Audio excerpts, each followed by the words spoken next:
I won't get all soppy, guys. Don't you worry. What are we doing? We are going to do something. Boop, boop, boop, boop, boop, boop, boop, boop. We'll just chill out for a minute. We're going to do some Vanduul Swarm while we just chat and I bring up stuff on the screen. And people are more than welcome to join me in a public Vanduul Swarm. Don't know what ship I've got. I'll probably be using the Sabre. We are getting a load of ships for giveaways on the live stream. Oh, I'll talk about that in a second actually as well. Spectrum match, public match. Oh, I know. Come to Vanduul Swarm, Dying Star. Anyone I know online? No. I'll give it a couple of minutes and then I'll click on launch. So in ATV we saw some pretty cool stuff about the character pipeline. Saw a little like tidbit on creatures, maybe alluding to pets and that sort of stuff as well. It's all using the same pipeline, it looks like. What else did we see? We saw some stuff about the Buccaneer, which is already in white box. They're already testing different aspects of it out already, which is pretty cool. It's a lot earlier than I thought it was going to be because that suggests to me that they've got a lot of other stuff finished that they needed to wrap up before getting that other fighter done. Although fighters are probably pretty easy for them to do ship pipeline wise. Hello! Hey! Remember guys, I'm streaming on pretty much every medium that exists of the streams, so if I'm talking to someone and you can't work out who it is, it's probably someone else around on a different medium such as YouTube or Twitch. They're the main ones big ones I stream on. Gonna launch now. There was the opera plant. It's a new sort of subflare that came out. We've got the anniversary live stream on Friday the 18th. I think it's at 1 PM PST? It's at 9 PM GMT anyway. And I'm going to be streaming from 8 PM GMT till a little while after the anniversary live presentation. And we're going to absorb it together if anyone wants to join me in chat. We are also doing some giveaways. And we will also be giving away on that Friday a Vanduul Merchantman to a Game Wisp or Patreon backer. I've literally got them all on the list. Anyone that joins between now and then and during the live stream, whatever, will get put into that raffle for a Vanduul Merchantman. But there will be raffles as well for people that are just everyone. But that's the big one because I said I was going to do monthly raffle for you guys that backs me on Patreon on Game Wisp and stuff, and it's give something back, but also helps promote my channel, helps promote those Game Wisp and Patreon supporters, which is super important. Genuinely thank you for that, guys, as well. Like, any viewer is super appreciated. Those guys go the extra mile. We are in our PvP Saber build, but it's okay. It should be actually pretty strong. Let's see if someone else wants to come in as well. Woo! He's in a civilian Hornet. So civilian. Hello! Hello, Damancha. Hello, Vanduul. I'm not getting a Prowler, no. I mean, the Prowler would have to look amazeballs for me to get it at that price. $425, not euros. Maybe it's in euros as well. Oh, fuck. Didn't even think of that. I don't know what the conversion price is at the moment. Just double check that I'm sold on Game Wisp. yeah. Appreciate it, man. I do genuinely appreciate it, guys. And obviously, it's my part of my bread and butter for being a streamer. We'll look at the loot crate as well, which all of its contents are strewn across my room at the moment. But it was an Overwatch and Titanfall kind of themed-esque one from October. And I got a couple of things which are tat, but a few things which are pretty good. Vanduul Swarm initiated.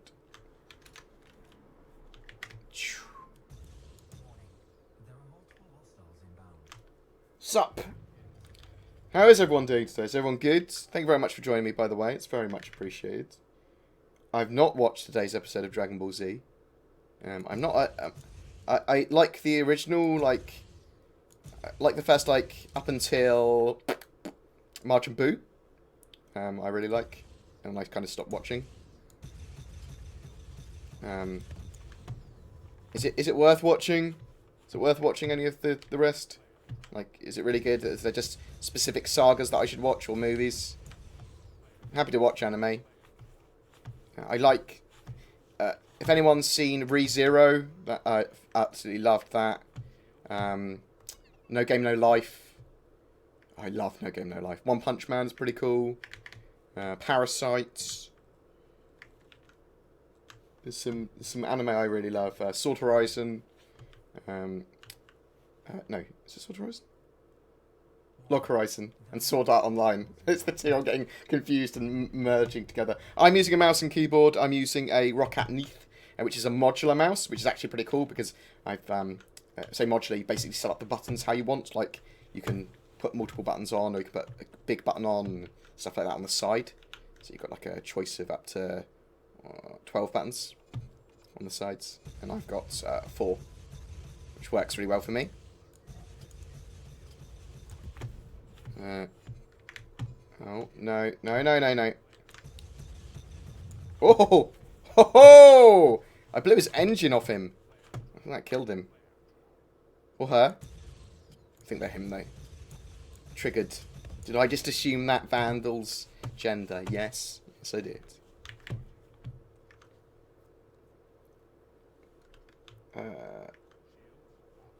Okay, I'll check it out then. Is High School DxD, is that a sexy one? I get a feeling that I've seen that listed as like one of those sexy harem ones, mate.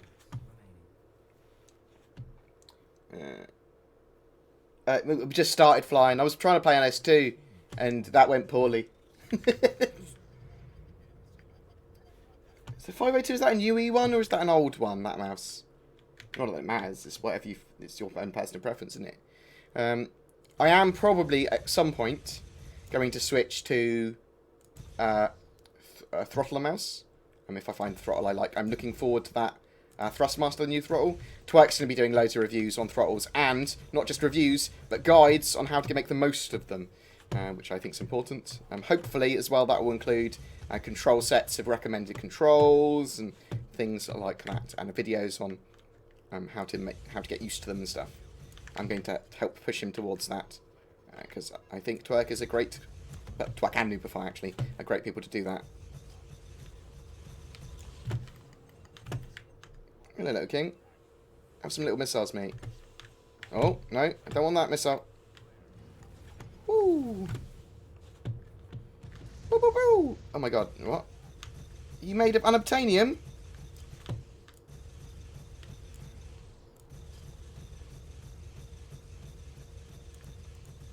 I can spam because it's the third wave. At the end of each third wave, so 3, 6, 9, 12, you get all your ballistic and missiles back in Vanduul Swarm, which is really useful. Twerk is indeed a pro YouTuber now. I'm hoping that he does promote his YouTube channel a lot more, because he'll do pretty well on that. Oh yeah, I've watched Food Wars. Food Wars is an amazing one as well. Sorry, I'm surprised I left it off my list. Shukugeki. Yeah, absolutely fantastic anime. Hilarious as well. Just over the top enough. For people that don't watch anime, some anime is pretty cool, even if you're not like an anime fan. Like ReZero. ReZero is amazing. It's absolutely terrifying. It's about a guy turns up at a fantasy world. He's aware of breaking the fourth wall.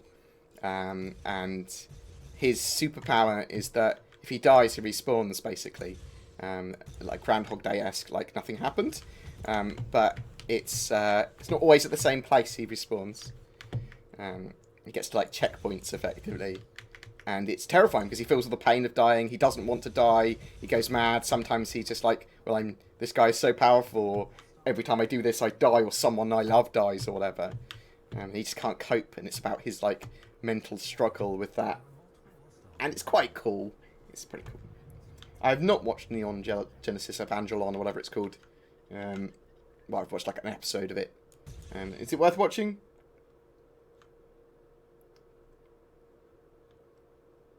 Twerk is part of the redacted group. Yes. I know, right? He's just sort of like this minor guy in the redacted group. Lol, lol, lol.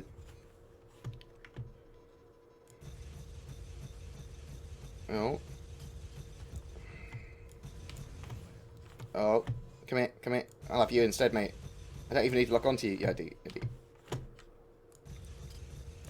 Boom. So the joy of using these... is it broadswords I'm using? I think it's broadswords. Broadsword. Size 11s. Size 3, Series 11 weapons. Whatever they're called. Broadswords or longswords, but I think they're broadswords. Broadsword. Oh. Well, that is no good. My headphones ran out of power, I think. Which is not going to be the best. If they are actually out of power and I didn't put them on the charging station properly. I suppose it's fine. I'm probably paying more attention to chat without any sound. I mean, I don't mind cult-esque anime. As long as it's good. Doesn't really matter. Broadsword. I'll play that video in a minute, actually. For people's enjoyment. How is everyone doing today? Is everyone excited for... Well, I would say everyone. Are some people excited for the ship sale on Friday, but also the pipeline, ship pipeline stuff of the anniversary sale? Oh my god. Yeah, my headphones are out of battery. I need to put them on charge. I'll finish wiping this wave. Fortunately, I don't need to listen to any of this, which is good. Oh.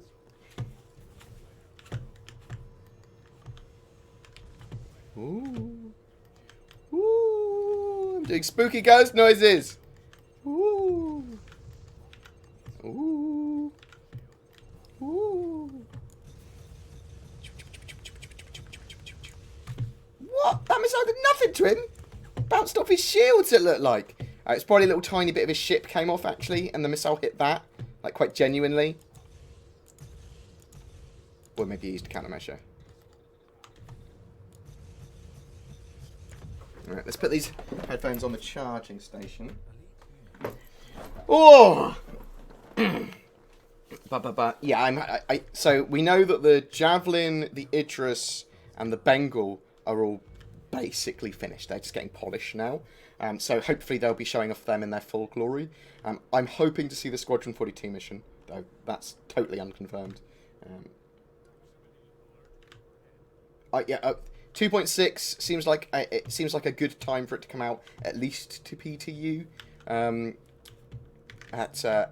At that time, if it's ready. We know that there was some blockers, and the blockers are still what we'd expect, which is network codey stuff. There's like a second delay from some actions from stuff being shown properly. Obviously that is inappropriate for a competitive, fast-paced, or at least a paced of some description first-person shooter. So hopefully they'll be able to get that solved. You can't break that desync that we have currently in the PU in Crusader at the moment, because it's aggravating as hell. Just suddenly die, and you're like, what the fuck? It's not all the time. Sometimes it's actually pretty good. It's just sometimes it's wank.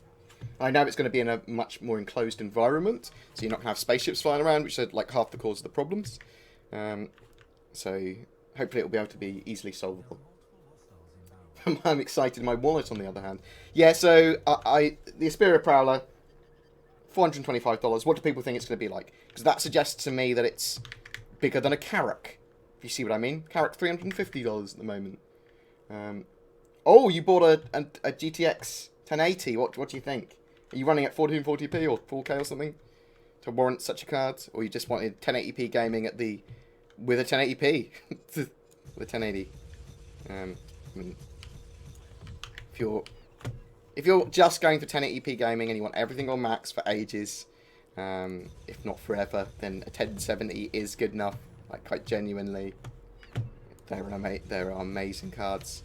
For 4K stuff, even a single 1080 doesn't really do 4K properly. By properly, I mean sustained, always above 60 frames per second. What I really want is 120 Hz 4K monitors and a card that will support that, which I suspect we're only have to be waiting a year or two for now. I mean, 2.6 is certain to come out this year. I mean, I'd bet on 2.6 coming out this year and probably this month. And I think there's a strong possibility that 3.0 might still come out before Christmas as well. Even if it's in a very buggy PTU state, because there's a separate team working on that. There's a totally separate team. Even if they had released 2.6 last month, I think that there'd be the same chance for 3.0 being released whenever it's going to be released. So, that's just my opinion. Sometimes I'm right and sometimes I'm wrong. I do have a tendency to hype the shit out stuff because, you know, I like talking about stuff that I like talking about in the Star Citizen universe, so I am hyped about it. But I'm going to try and be as balanced as I can be about a lot of stuff, so I will be critical when maybe not when they miss timelines so much, I'll mention them, going like, well, this is pissing me off. But I want to be critical of game mechanics and stuff, and like, this doesn't work, this does work. I'm curious, who here plays... I believe that 3.0 was content knocked a little while ago, though I don't know that for sure. I just assumed it was, I think, based on what they said.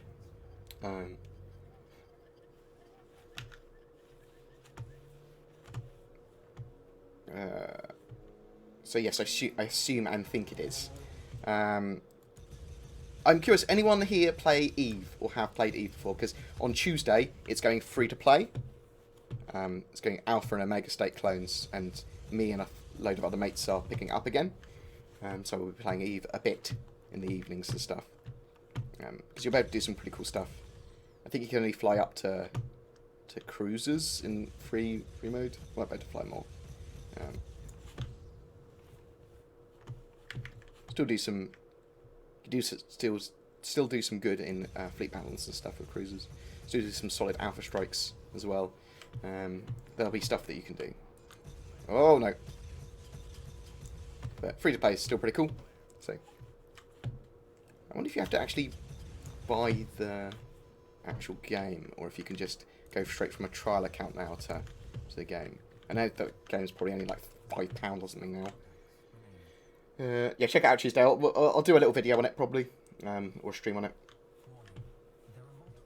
it. So Eve's changed a lot, like huge amounts, since I played it like 12 years ago.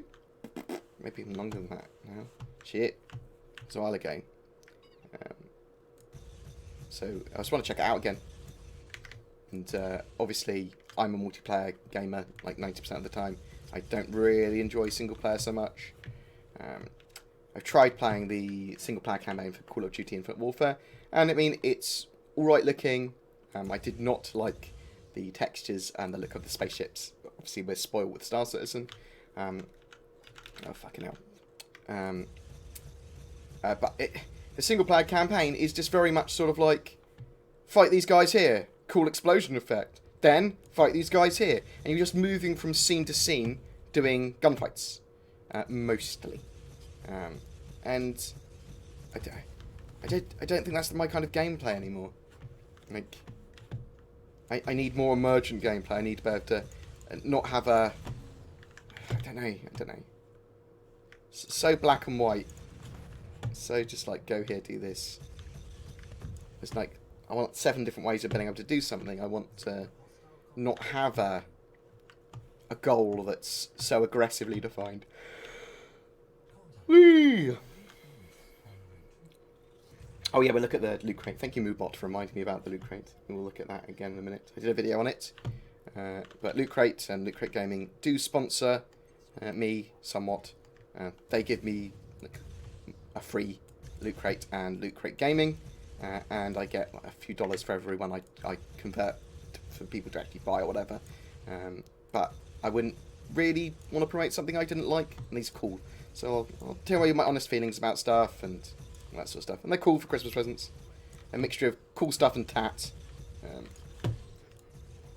Depends how you value stuff. Like, I got a Titanfall 2 t-shirt, which is actually cool, and I will wear, which I should be wearing now, but I couldn't be asked to change.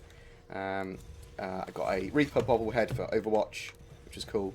And then I got a few cool other things, which are just sort of like random shit that I probably won't ever use.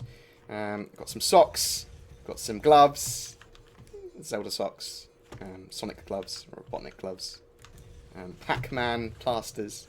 There's some just cool tats and stuff in there, which is just like, oh, that's cool. What do you like, Loot Crate? They cheer me up when they arrive. That's the idea of them. They're great for presents. I'm getting them on a couple for like my friends' weddings, getting them subscriptions to it and stuff.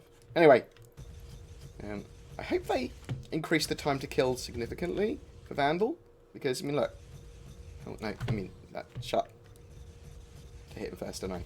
It's like dying a couple of hits. It's like that in Squadron 42. I'll just go, pew, pew, pew, pew. Yeah, they're all dead, mate. They're all fucking dead. Right, Camel, what are you even doing? You're all dead. So for me, Call of Duty 1 and 2 were amazing. And they were like, helped define the genre. Same as Battlefield 1942. And then the mod Desert Combat for Battlefield as well. Oh my god, Desert Combat was so good. It was so hard to fly helicopters in that game.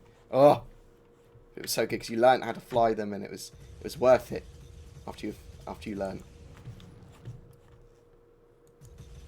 It's because very few people could fly them without immediately dying. They just crashed immediately. But yeah, there were some great games. Like original Half-Life was amazing. Half-Life 2 was probably one of the best games ever made, if not the best game ever made. Yeah, some great stuff. So looking at Red Alert again the other day. Conic Generals is probably my favourite strategy game of all time. Just loved that. Loved the way that it balanced and played out, and some cool stuff you could do. Hello! Hello, hello, hello. Loads of people saying hello. There should be a Twitch crate with streamers gear. Yeah. I want board socks. The next event I go to, I mean, they did that with the Thingamajig event, didn't they? To Arkansas. They got some BoredGamer socks made up, which is appreciated, and put into little packs that they gave to people. I think Eden Star ended up with some of my socks. Creepy. It's weird. But yeah, I'll get some stupid shit done for BritainCon. BritainCon is on the 22nd of April in Manchester again, and that's the Star Citizen fan conference with Brian Chambers and as many devs as we can get to come down. It's like hopefully Aaron might come down and stuff like that, and if Sandy and Chris are around, they'd come down, but I mean, that's all maybes. Brian has confirmed himself though. I'll be there obviously because I help run it where I can. We will be streaming it live as well this time is the plan. Anyway, we'll be doing lots of stuff there, and it's going to be significantly bigger than last year. There's also a that's BritainCon.uk. People want to check that out. There's also a crowdfunding campaign that Chris is running for that. Chris Franklin, not Chris Roberts, who is one of the who's the main kind of organizer for it. So kind of the main. He is the main organizer for it.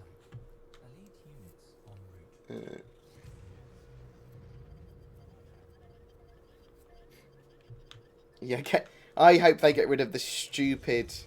Well, you're not going to have that in. You're not going to have that in Star Marine. You're not going to have like, and you have unlocked the weapon that's the best and X-ray vision. You get, and it's annoying when they do that in games. I like Battlefield 1 because I didn't feel that any of the guns that you could unlock were like OP.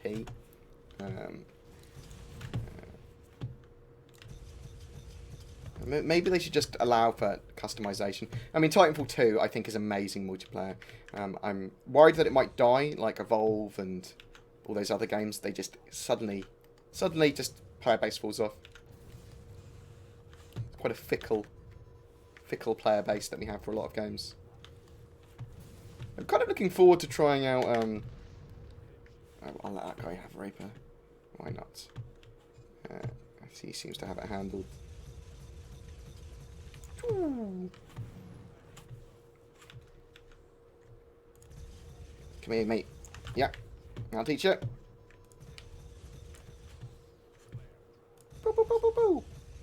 I think we got all our flares back as well at the end of this round, so let's try and dodge that missile, just in case there is... Come here, you out-free prick. Woo! Woo! Let's fire 2 missiles at him, just in case. Let's fire some of this at him as well. Oh. Oh, still got a missile left. Come here, you bastard.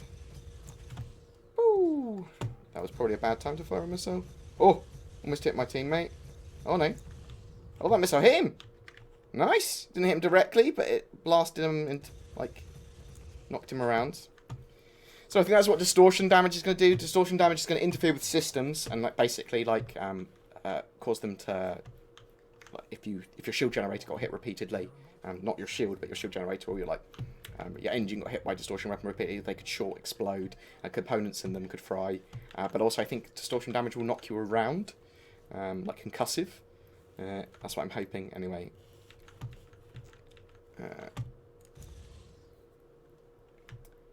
You need a better loadout in your Hornet. So, if you're not playing this loads and loads already, it might be better to wait until 2.6 because everything's getting rebalanced. To be honest, though, at the moment, the broadswords and stuff like that are just super powerful in PvP. A lot of people have been using the not distortion guns, the neutron cannons, which are the super short range, super high damage, but they also kind of wreck your power plant and heat. So just bear that in mind. But a lot of people have been using them for battle royales, I've seen, because everyone's very close together and they just go, oh, I'm going to kill this guy. And when they're not looking, and just get a couple of shots with your Super Hornet or the neutron cannons, it's just like they're dead meat. My saber is taking a beating now. Boop, boop, boop. Boop. Boop, boop, boop, boop. So how much wreck I'm going to get for this one? How are we doing? Oh, we're doing pretty well. We're doing pretty well. Our guy's not doing bad either. He's in just in a, maybe he's just in a standard. He's in a standard Hornet. He's not in Super Hornet.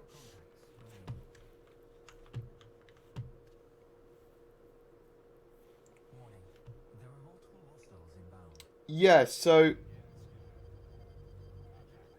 I'll probably grab that emote that's been made of my face and put it on a t-shirt in the same way that Twerk's done the Ahi guy. That's probably quite a good shout, isn't it? Yeah, okay, I'll do something like that. How did you know I'm not wearing any trousers? Vanguard Sentinels are going to be cool because obviously proper EMP E-warship. I used to have a Sentinel. I've got a Herald at the moment. And I'm hoping that I can use that for a bit of E-war as well. I think one of my thrusters is fucked. I can't turn properly. Oh, I love the fact that it crunches. You can take damage to the individual thrusters. And yeah, one of my thrusters is damaged. That's when I collided with one of the Vanduul earlier. Take that, you huntery prick. Oh. Let's go for the hunter. Let's launch another flare. Let's kill him. Nice and simple, nice and easy.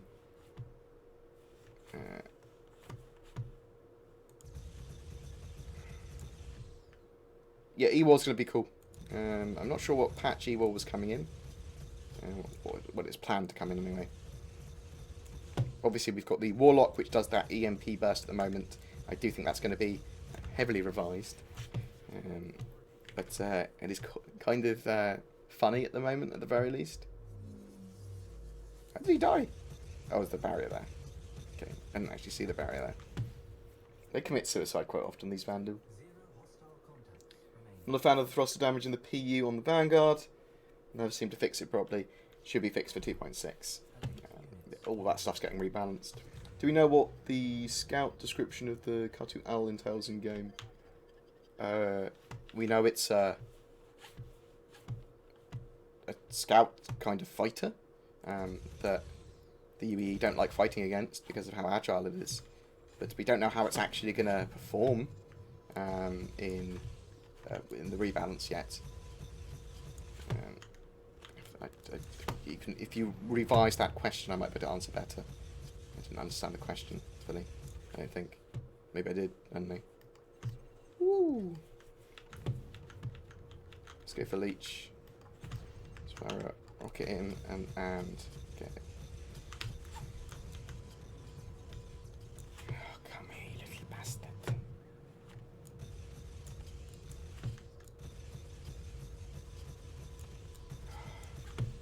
Yeah, hit your own wing, mate. I think losing your wing while going that fast in space would probably be more catastrophic to your health. Do you know what I mean? Because he kind of hit his own wing. Just rip apart, wouldn't it? Yeah. It would fuck up your shield as well, because it'd be like going through your shield at all different angles. Pew!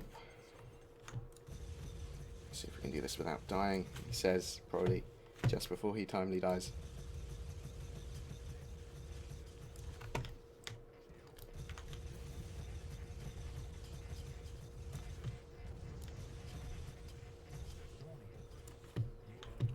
I think I straightened him up.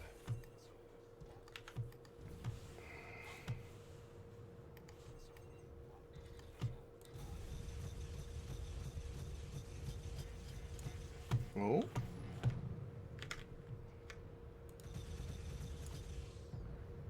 Nice. That missile came back for him. Slowed him down with a couple of shots. And then the missile hit him. That was nice. Come here, Wrath. Or Wraith.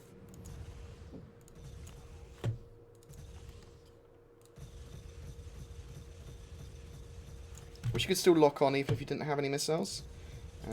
Like with the missile lock. Just for the added contrast. Being able to shoot into a highly contrasted reticle is really useful. I suppose you're going to be able to change this anyway in game, and when the full game releases, or at some point there'll be a ways of changing the colours of the reticles and stuff. We saw that with the Mobigless. You're going to be able to fully customise that with different colours and all that sort of jazz. And all that jazz. Come here. Come on. No, no, no. No, no, no, no. Not for you. There is no life for you. What do we do? Almost broke that barrier points. Almost the 100,000 mark. God damn it. God damn it. Close. Oh, I can buy a glaive. I actually quite liked this as a thing. That you could like get a glaive if you completed Vanduul Swarm. I like things like that, little unlocks. Oh, stuff about American politics I will pretty much ignore because I don't know. I fucking know about your systems for your jizzle. Let's do a squadron battle in a second. People are more than welcome to jump in if they want to. I'll invite some people that I see, but you can just jump in if you don't get in by the time I launch. Oh, I'm going to have to unplug my mouse and re-plug my mouse in because it has gone funny. Which one's my mouse? This one is my mouse. But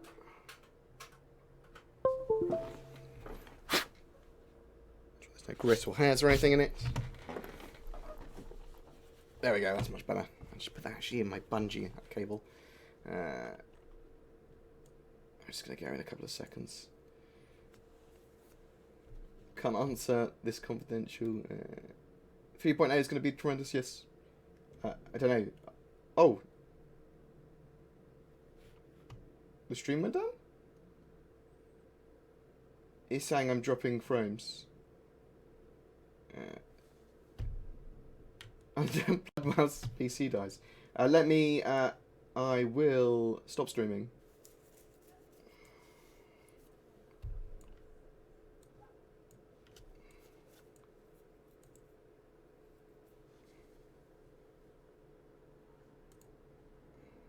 Hello? Hello? Is that better? Is that working? Is that, should be working better now? Or at least working? I'm going to... Oh. No, I'm not going to do that. I'm going to silence that. I'm going to put on some music of some sorts. Uto Riley. Let's put on some of Uto Riley stuff. Well, I know from Politics comes from Black Mirror. I see.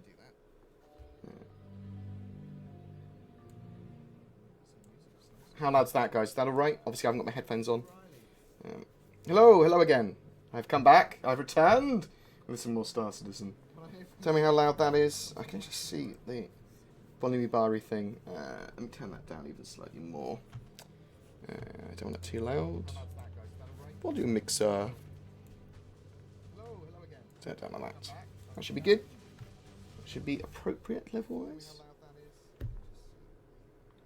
What we're going to do is we will play a quick battle royale. I'm allergic to something, I think. You hear a slight echo.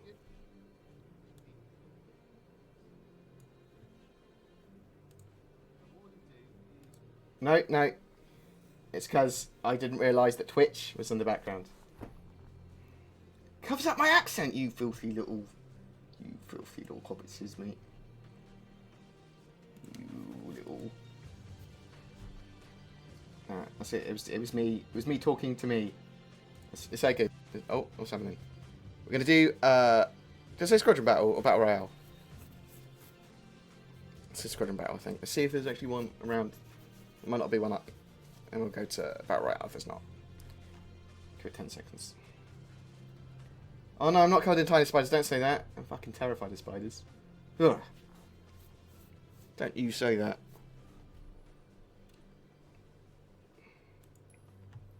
Let's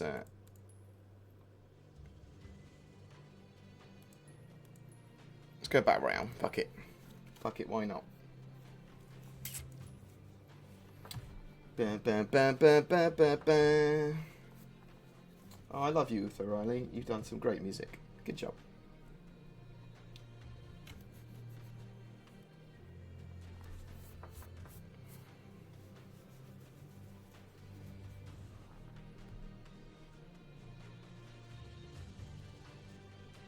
Oh, nice. See what we can do in some Battle Royale, mate. What can we do, mate? That's loading. Let me check out. Make sure the stream looks alright.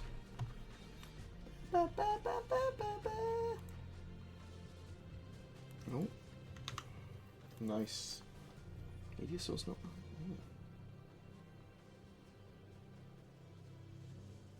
Oh. Cool. That's all good. That's all good. You're slow dial up. How about that, mate? Didn't think about that. If we can't get any players, then we will just check out ATV.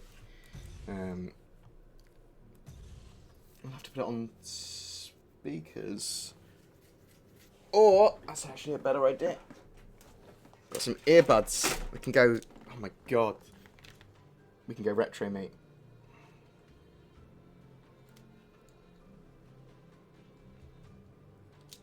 Yeah, I'm scratching, mate. I'm allergic to something. It's probably I'm allergic to something on this. Because it's running outside. Earlier. In my garden.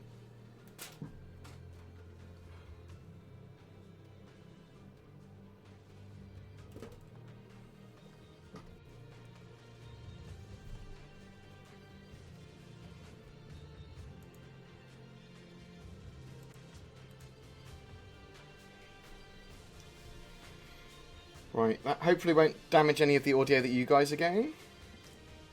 Oh, this is the worst audio quality ever.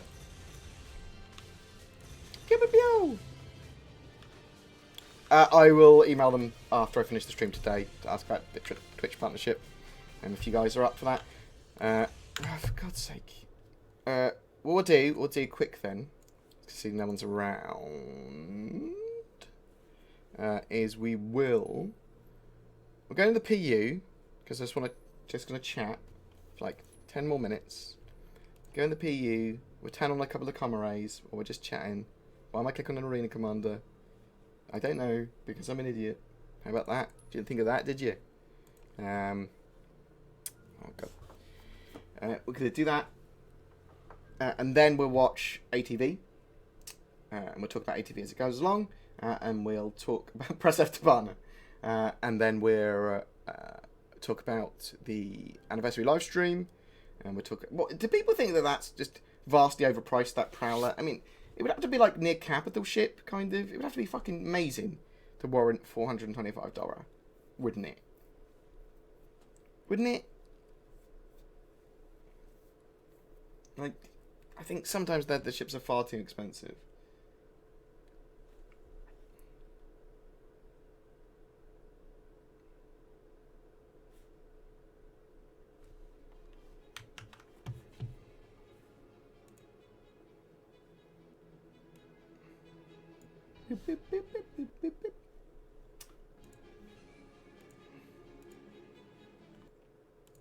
Why is that?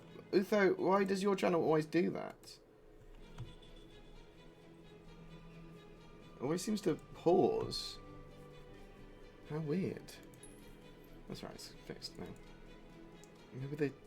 I don't know. Bam! Bam, bam, bam! Oh, one day I won't spawn at Grimhex anymore. It's locked me to Grimhex, unfortunately. Because I'm a filthy pirate once. Or I crashed into someone or something. I've definitely done videos where I'm a pirate, so...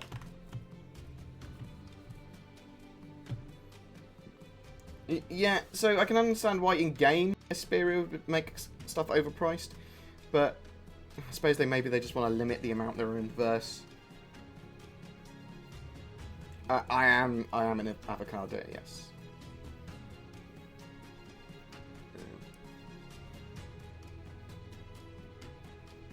Mainly for the reason that so I can inform my audience of stuff as when I'm allowed to with knowledge. Is the idea. For me, anyway. That's how I can it to myself. I hate knowing stuff that I'm not allowed to tell people. Obviously, I can talk about stuff that has been talked about, like the intention of the current Avocati or avocado patch that they're testing is to improve the flight model by reducing the speeds of all the ships by around half to kind of stop jousting or reduce the amount of jousting when ships fly past each other, to make dogfights happen at a much closer range, to increase the power of missiles, but also you have to use them reserved in Arena Commander. They're not going to just respawn on your ship when you die. You need to pick them up from killing people in the in Arena Commander. On some power-ups, some people will drop power-ups. I like the idea of the new flight model. You're going to have better acceleration and deceleration, so there's going to be less sliding as well, less bumping into things. My head is an avocado in the stream. I'm a fucking egg, actually, mate. Deal with that. It's so expensive, isn't it? So it's not for me. Definitely not for me. They'd have to do something amazing with it, like, and actually, it's this awesome capital ship that also is good for boarding. I'm like, nah. It's very unlikely to be anything that I want. Well, I want it in the game. I just don't want it personally. I will, however, if I can get an 890 jump during the sale, which I'm hoping go on sale. That will be amazeballs. I've got a Polaris at the moment, which I will swap for the 890 jump, if that is a thing I can do. You avocado. I'm sorry if I'm yawning. It's not because I'm bored. It is, well, I'm BoredGamer, but it is mainly because I am fucking shattered. I got to bed. I've had very little sleep in the last 2 months. Very, very, very, very little. Sorry, I just old timing this something. Apologies. Let's go into third person, which I'm not a massive fan of in Star Citizen, although it does look good. Even though we can see like little weapon upgrades and a pistol in my wrist, you know. Oh, that old BoredGamer, you got pistol wrist. It sounds like I'm a wank a lot, doesn't it?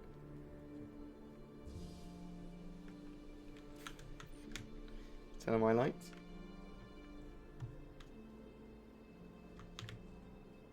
I know it's not that I need to sleep now. It's I can't sleep. Like I'm terrible. I've got terrible insomnia. I think it just comes from having like anxiety and stuff, which is it's manic anxiety as well. So it's not like, oh no, I can't possibly stream today. Although sometimes I'll feel too weird to stream. That was my worry streaming originally, but I thought if I just tell people, it doesn't fucking matter, does it? Just go, I'm not streaming today. I feel weird. Feel ill. I'm sick. Or whatever. People just get used to it. People understand. People are pretty reasonable when it comes down to it. Most people. Obviously, there's trolls and stuff, which are it's not that they're unreasonable. It's that they literally want to necessitate a emotional response from you. Right. Just babbling now. Let's go repair some fucking comrades, mate. Maybe not that many. Oh, what about this one? Okay. Yeah.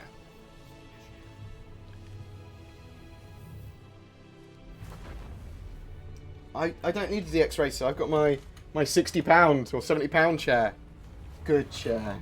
It supports my arse properly. The best.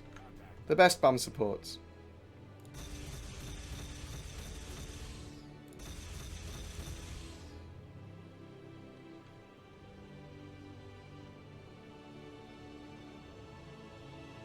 Gonna just ignore these guys. Could kill this pirate, couldn't I? So he's just like chilling out here.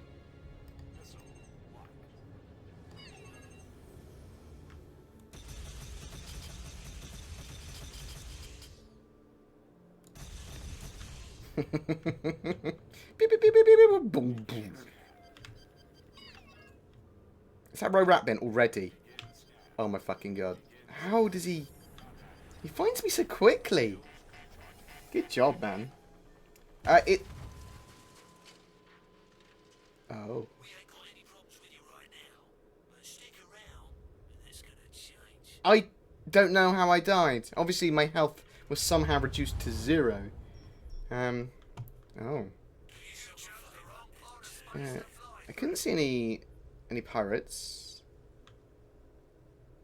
There's one pirate chasing someone. How weird.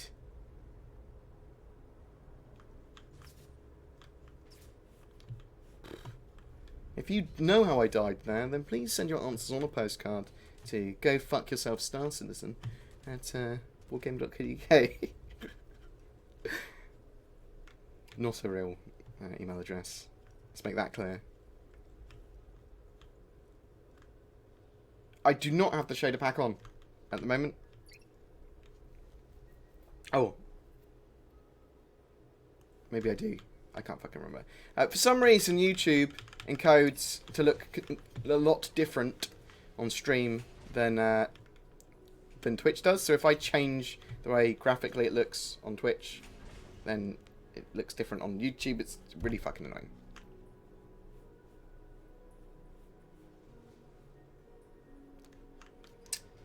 Yeah, I mean, I'd like to see different destroyers and corvettes and capital ships of the same class. If you see what I mean? Oh my god, gonna have to pay a premium, mate. Oh, look at that insurance! That insurance premium. Couldn't wait 3 minutes or 2 minutes for my ship to be delivered.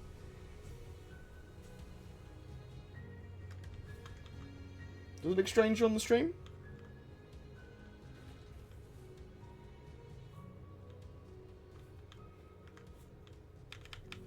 Should look alright. I can increase the brightness. Let me increase the brightness now. Let's get out of this airlock. Let me do that for you. Actually, let's do that in game. Options. It's probably gone back to 50. That's why. Oh no.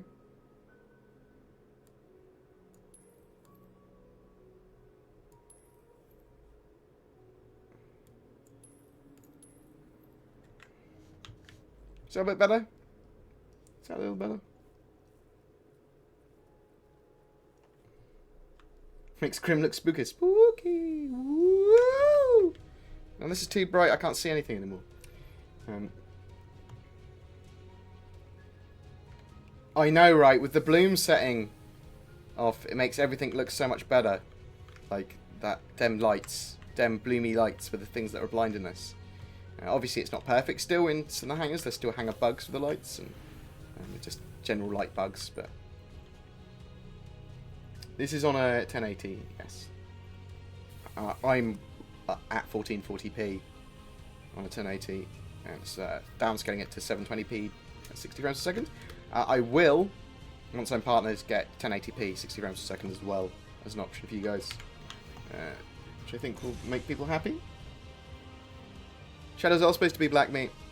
That's how you know they're a shadow.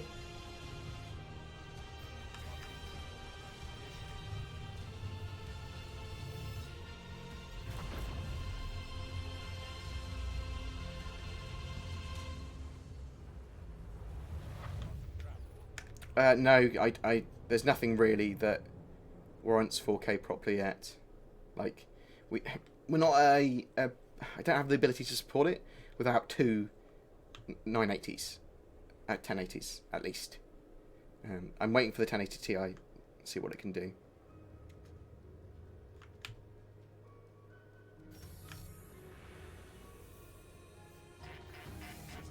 Ship's not going to explode again. Good. Good. Much better this time.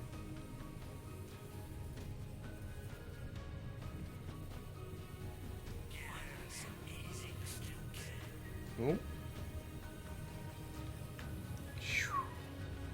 I remember playing this in 2.0, mate. How excited I was to go into Comrades and just like, oh my god. At least we got gameplay now. At least we got some gameplay. I'm so looking forward to 2.6. Some of the new missions as well we've got for 2.6. We've got a Starfarer Wreck mission, it looks like. Woo! The best. Restored the uplink. I think I'm both a criminal and not a criminal simultaneously. Oh, no. Ow. Boing, boing, boing.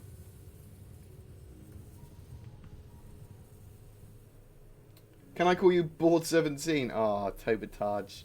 WTFO Tobertage. To that cute gay.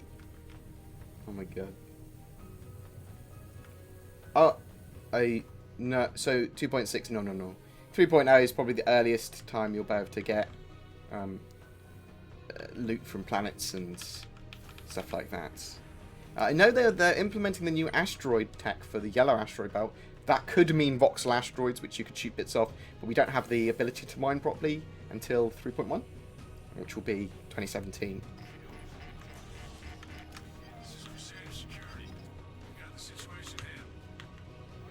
Good. I'm glad you got that handled.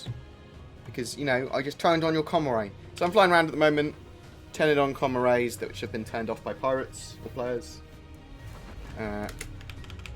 Let me, if it is still looking dark, let me change it up in OBS as well.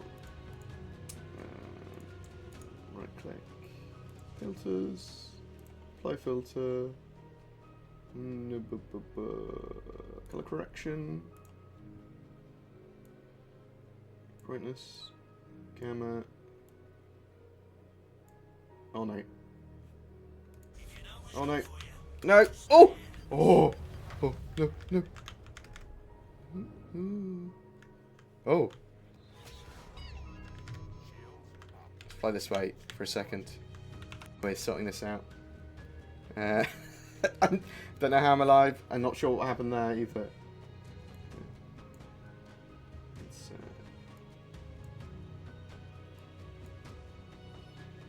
There we go.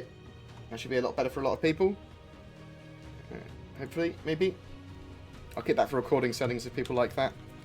Let's turn back to our target.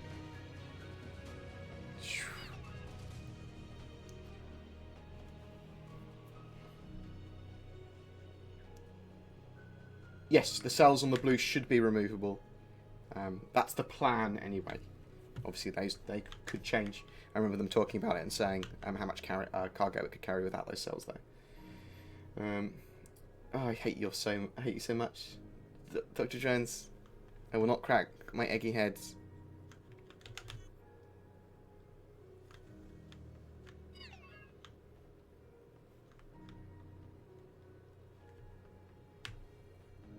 I cracked my eggy head.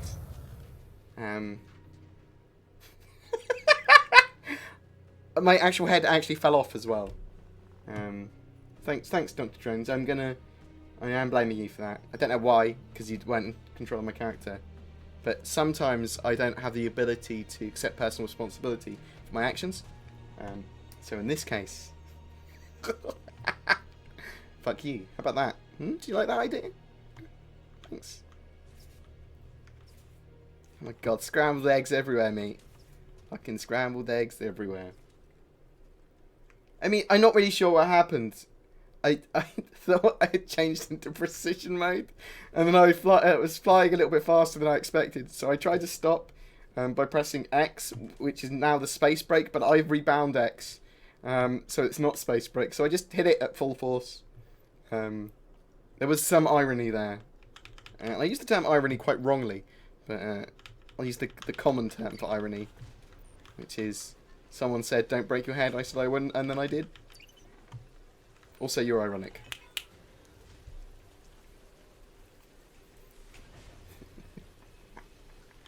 I did do exactly what you said not to do. I should have listened. I should have listened.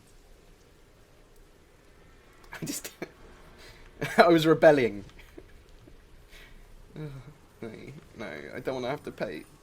I don't want to have to pay for my ship again. Okay. Going in the Aurora, guys. I can't afford the Sabre anymore. I had to sell it. It's a write-off. Well, it doesn't work the way I use it anyway. I should have reverse thrusted at the same time.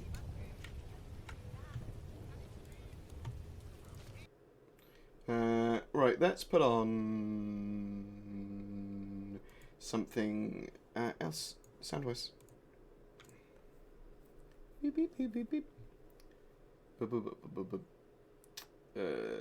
What are we doing? I'm gonna click on something. What am I clicking on? I'm clicking on my video manager, and then I'm clicking on playlists. I'm gonna put on some Pedro Camacho. That's not how you pronounce his name. Bing.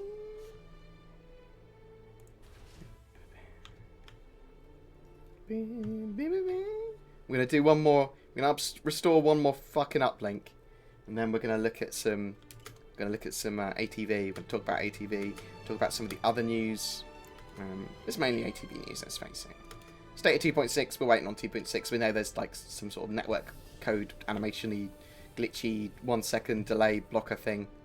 But they have been making progress on it.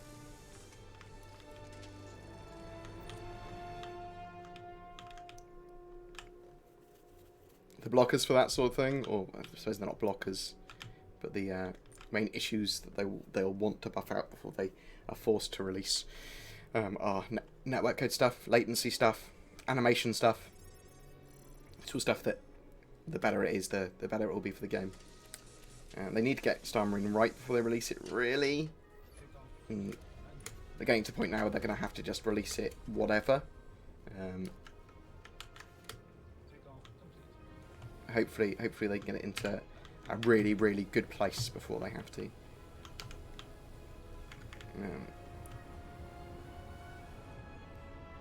Where are we going? Where are we going?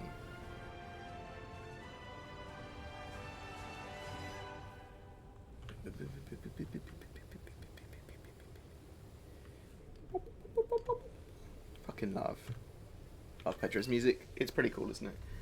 Space Break Another works, but yeah, we talked about that. Yeah, I'm excited about the atmosphere stuff, planetary landings in general, and all that sort of stuff. Being able to explore on planets, that's going to keep people busy for ages. So, I mean, I messed up. Oh.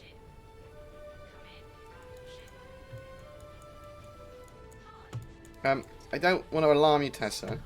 I didn't mean to come here, and also there are no weapons on my ship. So we're going to have to do a stealth commoray turning on. Because if there's pirates here and they want to fight me, I'm going to have to avoid them. Shut up, Tessa!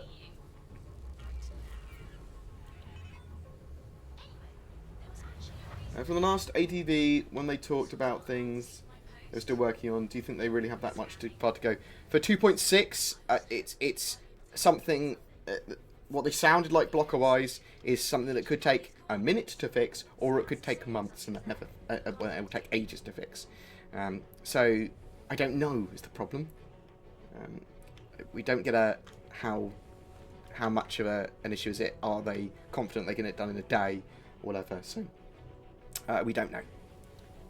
I don't think there's much to do, but I do think there are blockers and stuff that they want to get rid of that is a pain for them. It's part of the game development. You knew that sort of shit was going to happen. They don't want to rein any features back, and they don't want to rein certain bits and bobs back that they could probably go, oh, let's remove this and it will fix it. But they don't want to do that, because that's the joy of not having a publisher is they don't have to rein back those features. It's not feature creep when you can actually get those features out. Oh no! Oh god! I mean, I'm ninja, mate. Fucking ninja. Do you see that like combat roll? Where's the console there?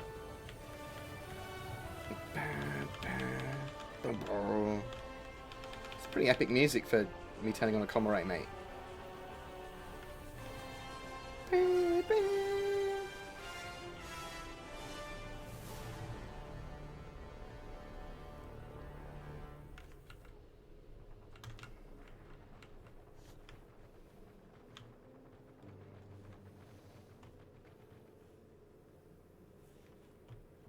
I need to get back to my ship. I actually think I'm more vulnerable in my ship than I am not in my ship.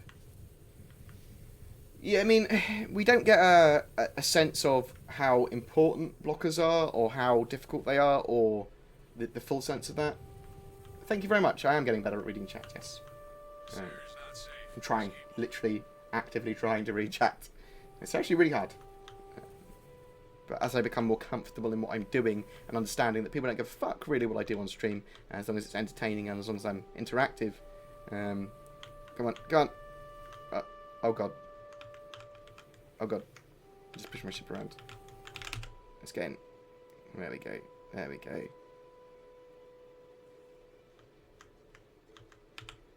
There we go. Right, we're gonna go.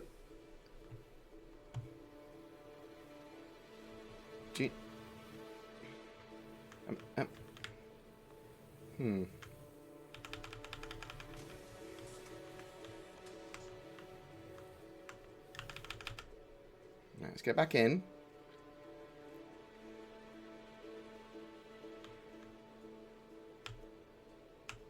No.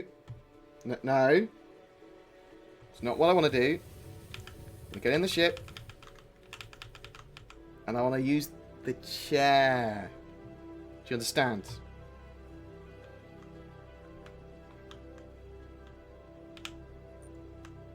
There we go. Don't kick me out of the ship. Let me get in the chair. Yeah. It's going well. It's going well so far.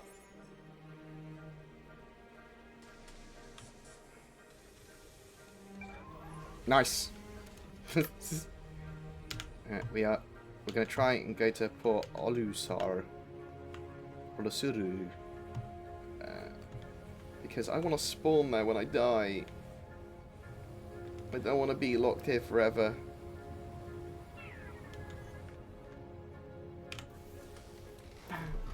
I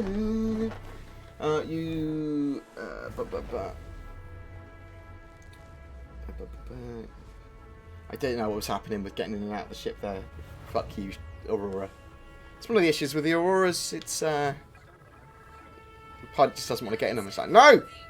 No, I've got a more expensive ship. Why would I want to get in this? Oh, I've got the wrong headphone in the wrong ear. Oh, that's more comfortable. Running with my ear is in so much pain. You should do a bot pot out for BTTV if you don't have one already. I've got Thingamajig, like a little chat program from Restream, which tells me shit. Tells me stuff in chat, mate. I'll have a look at other options. That's me yawning because I haven't slept very much in 2 months. Oh. We're going to go to Port Olisar. We're going to land. Have a look, quick few seconds look around Port Olisar.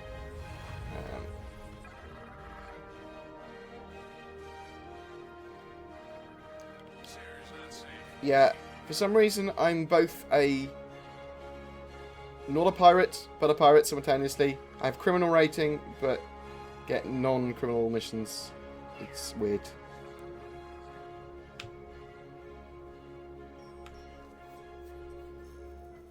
So there's Crusader people spawning in.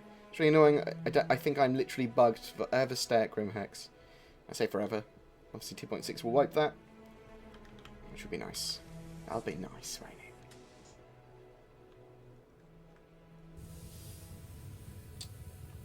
Oh, you should have a bot to tell people about BTTV. Ah, good shout, actually. I will look at doing that. I'll put it on my list of things to do. Thank you, Echo. Much appreciated. That's a good shout. How's everyone doing? On the 18th, we are streaming an hour before the anniversary live stream. So we are starting at 8 PM GMT now before the live stream.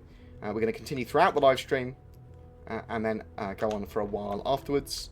It's all going to be us watching that live stream, playing Star Citizen, chatting. It's going to be like a talk show for Star Citizen and digesting what we're watching and listening to, looking at the ship sale, looking at what's available, and just general chatting. And obviously the idea is that you guys can chat in my chat and actually have your chat read rather than the giant Star Citizen chat, which will be like 5,000 people. The chat will be going so fast. And obviously my voice will also be present. I am going to put on a noise gate so you can't hear me typing because I will be taking notes at the same time. We are also giving away a Banu Merchantman 2. So every month we'll be giving away a ship to Game Wisp and Patreon supporters, as well as the other giveaways and stuff that we do in general. So this month, for a big special thank you for all of our Game Wisp and Patreon supporters, we are going to give away a Banu Merchantman to one of them, and we will run that at the very end of that live stream. And anyone joins in, literally, even if you sub or Patreon, it's to help me promote my channel, let's face it, as well. If anyone Patreons or subs before then, on Game Wisp or the Patreons, or during, then they will be added into that for that. There will also be giveaways for ships as well during the live stream. I'll give away some HTS voice packs as well. That will be to everyone though, because honestly, every view helps, and all your feedback, and yeah, you guys are amazing. Thank you.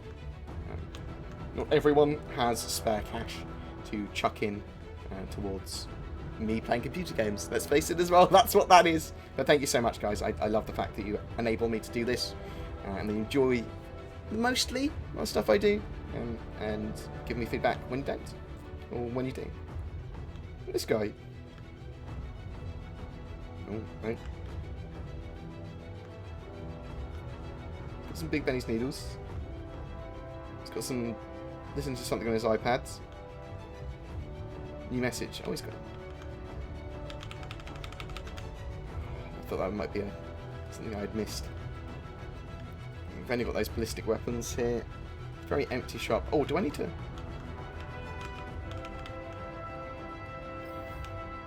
Do you need to buy some ammo? Can I purchase? Nice. Oh shit. Hey, buy for again.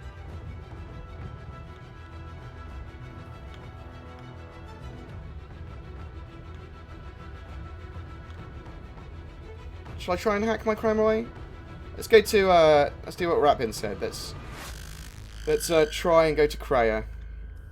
Let's try and hack that away, see if it's hackable, and then we'll jump into a TV. I didn't realise my ship was so up in the air. Okay, I'm about to get to that easy enough.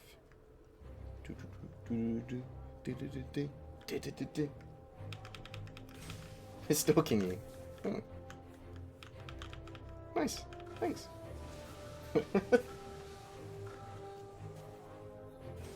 Even tried the buy ammo thing. Yeah. My ballistic weapon hasn't had ammo for ages. I thought when you died it respawned, but obviously not. It's persistent, I suppose. Fuck you, persistence! Oh. No. Yeah. You guys are trying to fucking find me, mate. You're gonna find shit. See you later. Get a Korea, mate. Oh. See how many times I get in and out of my ship, shall we?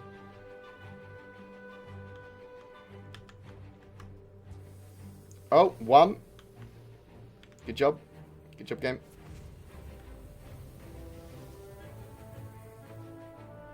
Oh. Alright, come on. Come on. We can do this. I think what they've done with the local physics grid's pretty impressive. Like... It's just, obviously, they're a bit buggy simultaneously. Ha. Yes! Yes!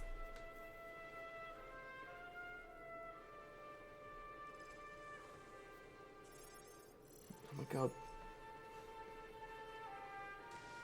Up in the air, I'm in space, mate. Yeah, yeah, yeah. Up in the nowhere. That's a good point. That's a good point. So I got no weapons on my ship. Who needs weapons, though? Weapons are for pussies, mate. We are going to Korea. Dun, dun, dun, dun, dun, dun. Where's Korea? I always lose Korea. You're fucking behind that fucking planet. Let's go that way. Yeah, it keeps on vomiting me back in the space. The Aurora hates me at the moment.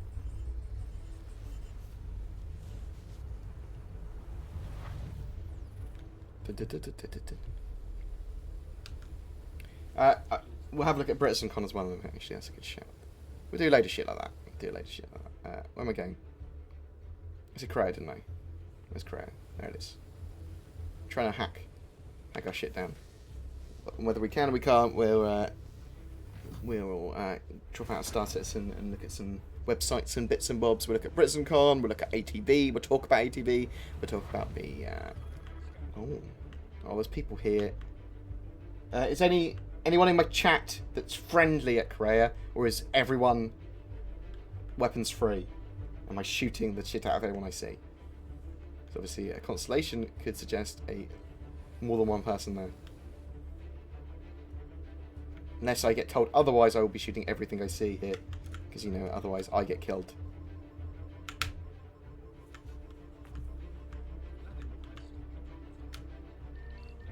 There we go. Nice bit of water land. Kill them all. I won't kill Shakira. Shakira! Whatever your name was. Oh, it's Ratbin. Okay, cool. I'm not going to start murdering Ratbin.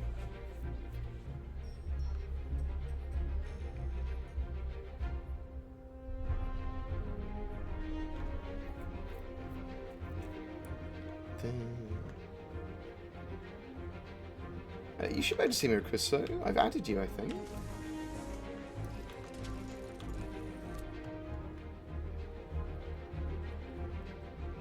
Come on and warm up.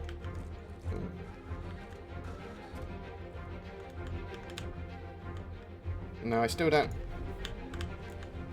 have ammo for this gun.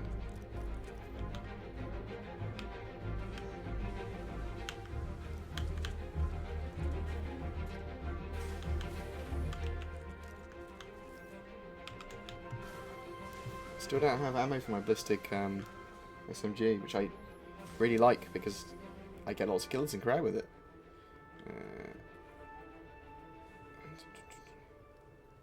Hey, Robin.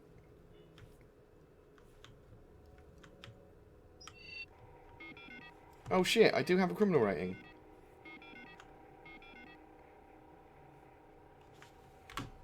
Good shout.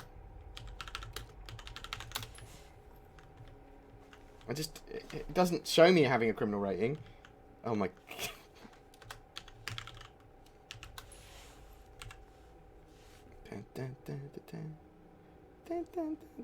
This is really dangerous.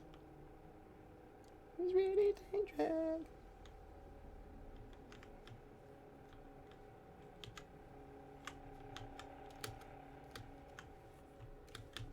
Oh.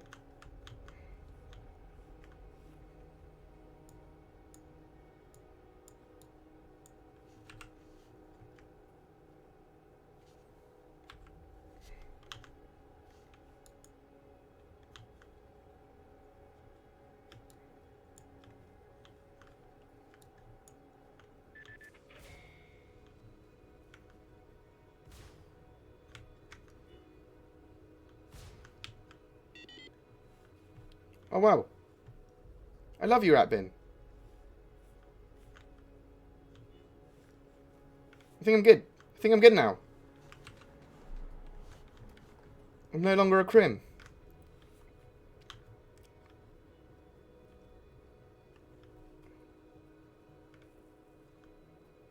Oh, look at him swigging all that alcohol, mate. He's been a swigging. He's been drinking all of these bad boys.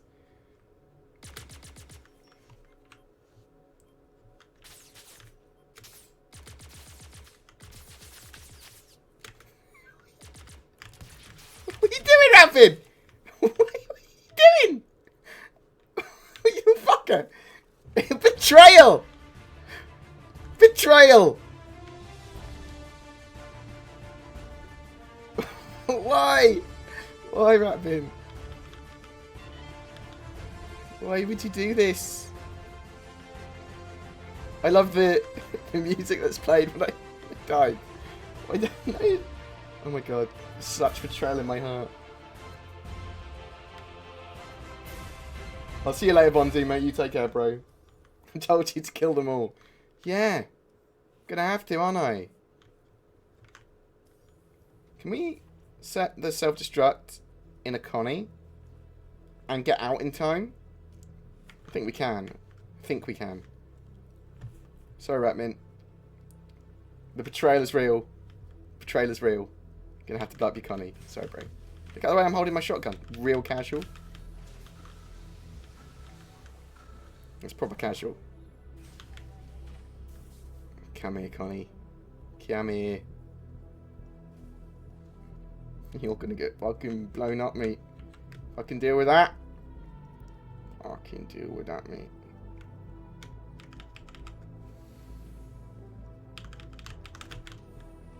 I'm gonna open up. Oh.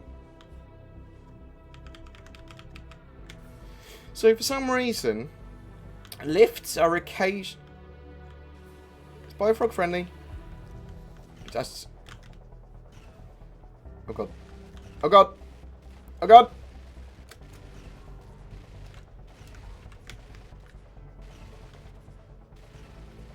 Who is that? No, no, no. What's going on?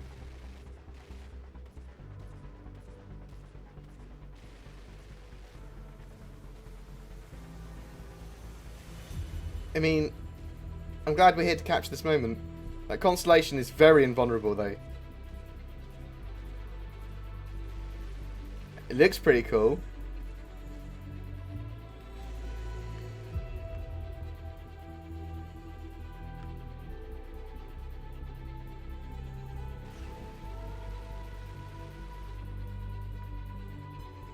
Or is that just got a huge time to kill?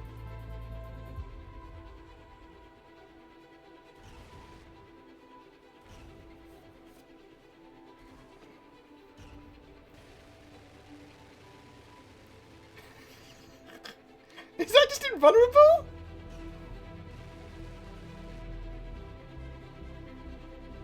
Or all those weapons, are they, distortion weapons? Is he firing other than the chain gun? What's going on? That constellation is taking a pounding. Something, something like your mum! Haha! Sorry. That guy just got bored of shooting it?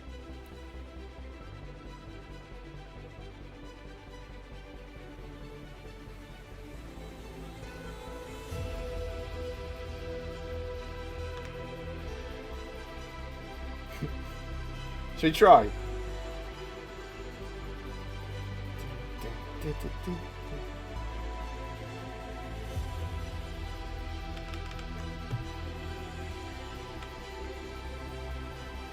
We're gonna try and kill that guy.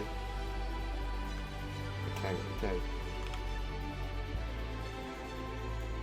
Come on, we can do this. I suspect it's not gonna be invulnerable once it takes off.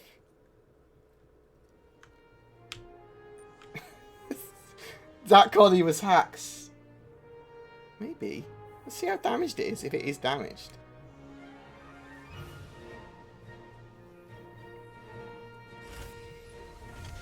It's pretty damaged. It was taking damage.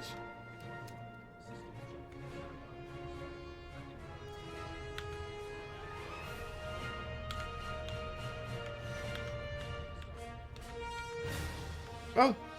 No! The game crashed! Oh, I wanted to kill him. Oh, the ultimate bad mouth. Oh, thank you for your submission. Fuck you. Right. We are, however, going to bring up some ATV and that sort of stuff. Your Torbs. No! We're gonna watch some ATV. We're gonna talk about ATV. Not Bug Smashers. No. Not the reverse the verse either. Thinking around the verse is pretty cool. So let's get that ready. Let's open this bad boy. Let's get Britizen up and stuff like that as well. So what are we doing here?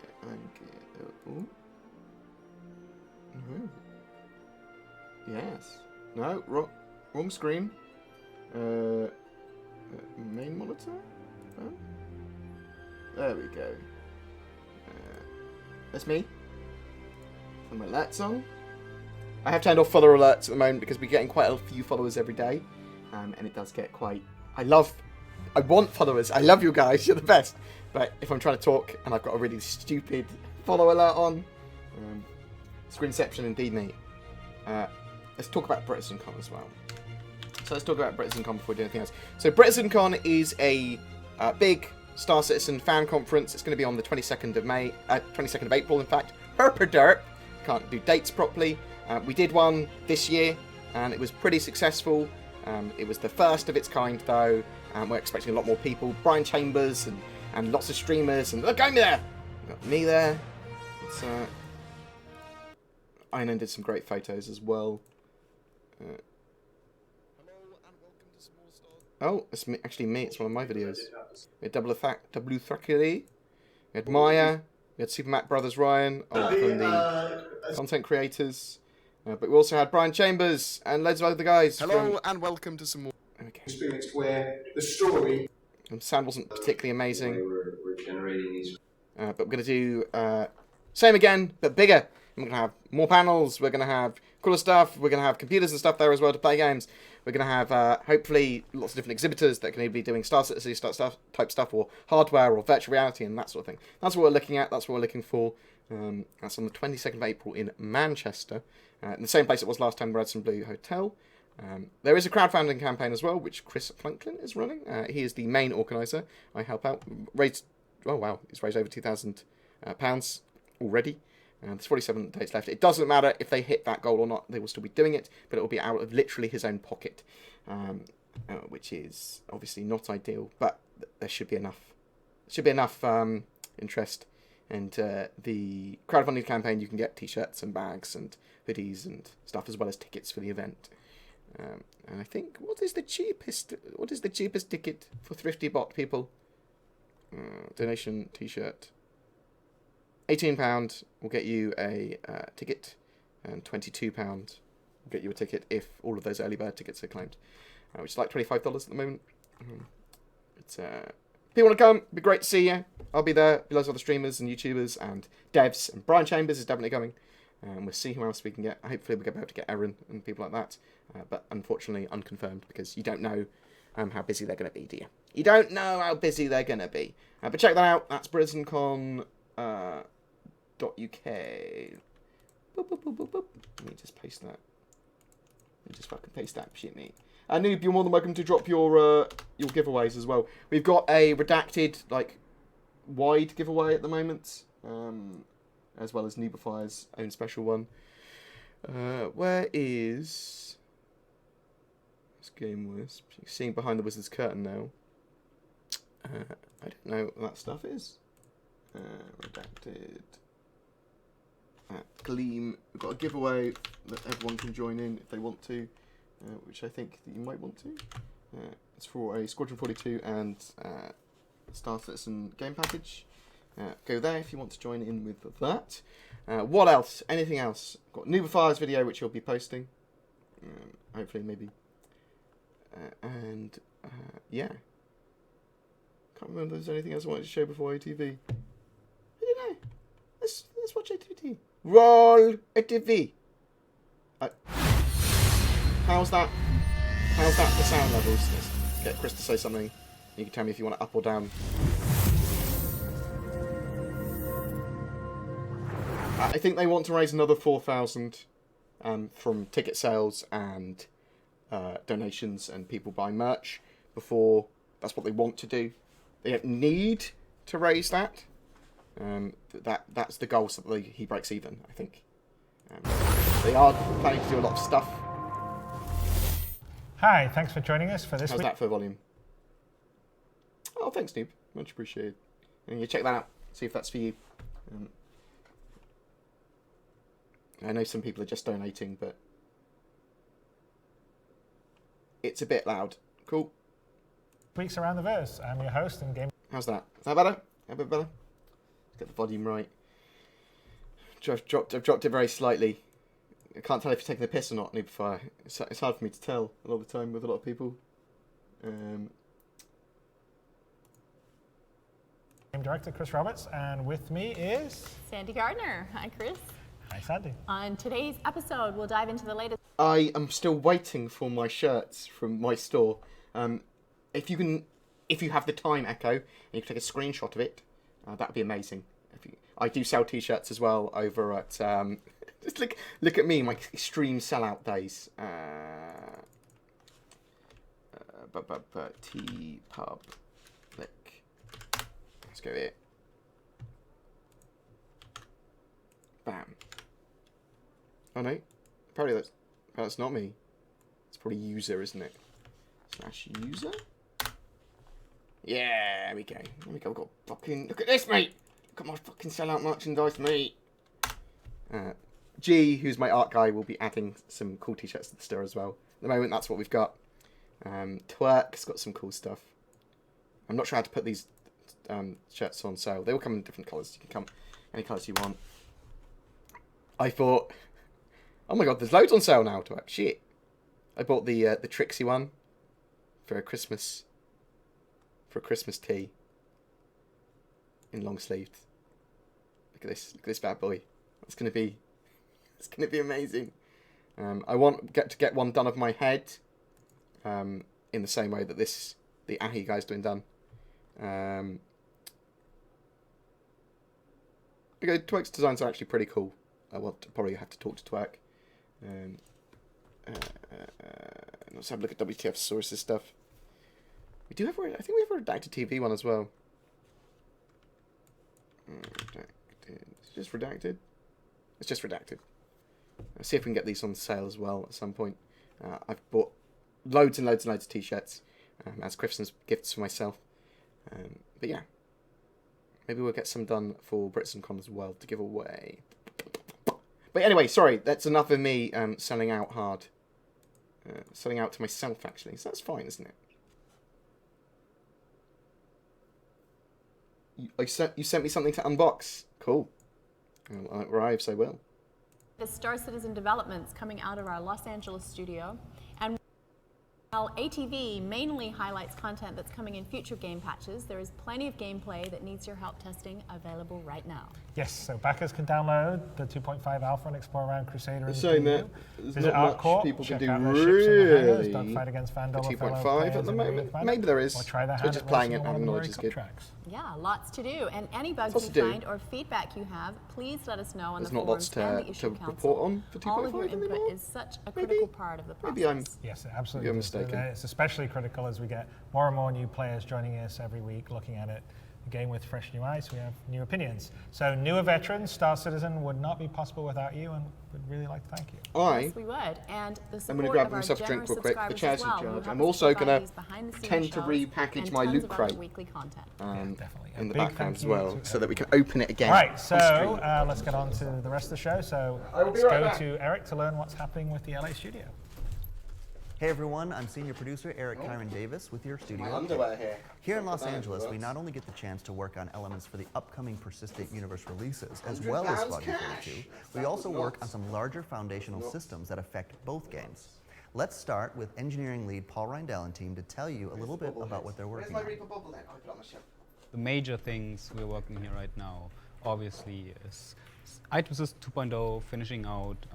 Mark's doing a great job of finishing all like the ships to get ported over to the new system. We're currently working also on the room system and the interaction system, which is the whole like system where we place different module rooms, put them together, and you can define atmosphere. And then if something like destroys, like blow off like a door, the atmosphere goes out, the player will die. And at the same time, we're also building the whole interaction linkage system, which allows us to place different objects in a level, and designer can just like draw an interaction link. For example, they make a button here and they make like a power plant here, and now they can just draw interaction link like, oh, if I press that button, this power plant goes on and off, which is a huge pre-requirement for getting all like those dynamic missions working in multiplayer, since CryEngine flow graph system is just like not working in multiplayer. So we have to replace that all. But Chad's doing a great job working on that, and that's all a pre-requirement for our single-player campaign, but also for the whole like PU mission system. Hi, my name is Chad McKinney, and I'm a gameplay programmer here in the Los Angeles studio. I'm going to be talking about interaction linking and the room system. So this level demonstrates the room system and atmosphere containers. The room system and atmosphere containers are used to create boundaries for our space stations and ships and places in the game where we want there to be pressurization of different gas levels. It's something that we've to date faked in the game with the airlocks, and if you go into an airlock without a spacesuit, you'll die. But the system in place that does that isn't very general, and it doesn't allow for emergent gameplay. What we're working on now is a system that is a more proper way to handle pressurization and depressurization in the game. And it's still pretty early days for this. As you can see, this test level just has some basic boxes and shapes that define the room volumes. And we have some test assets in here just to play around with it. The spheres that are inside these volumes represent the atmospheric composition.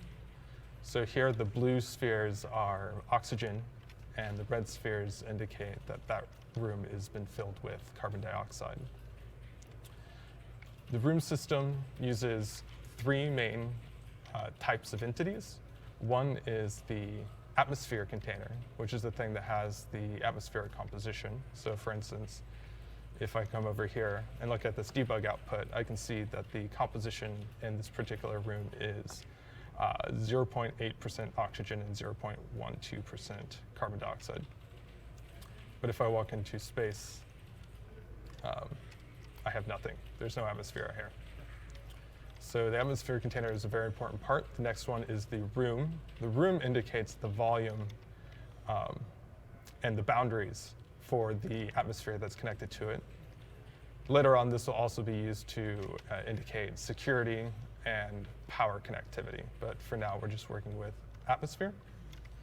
So that's atmosphere containers, rooms, and then the third important type is the room connector. So here, there's the yellow box around this door. This yellow box indicates that there's a connection between this room here and outer space. Now, the room system uses these room connectors to try to create pressure equalization between different areas, between the two spaces that the room connector connects. In this instance, the room connector is connecting a room to outer space. So if I open this door, the oxygen levels in the room are going to drop.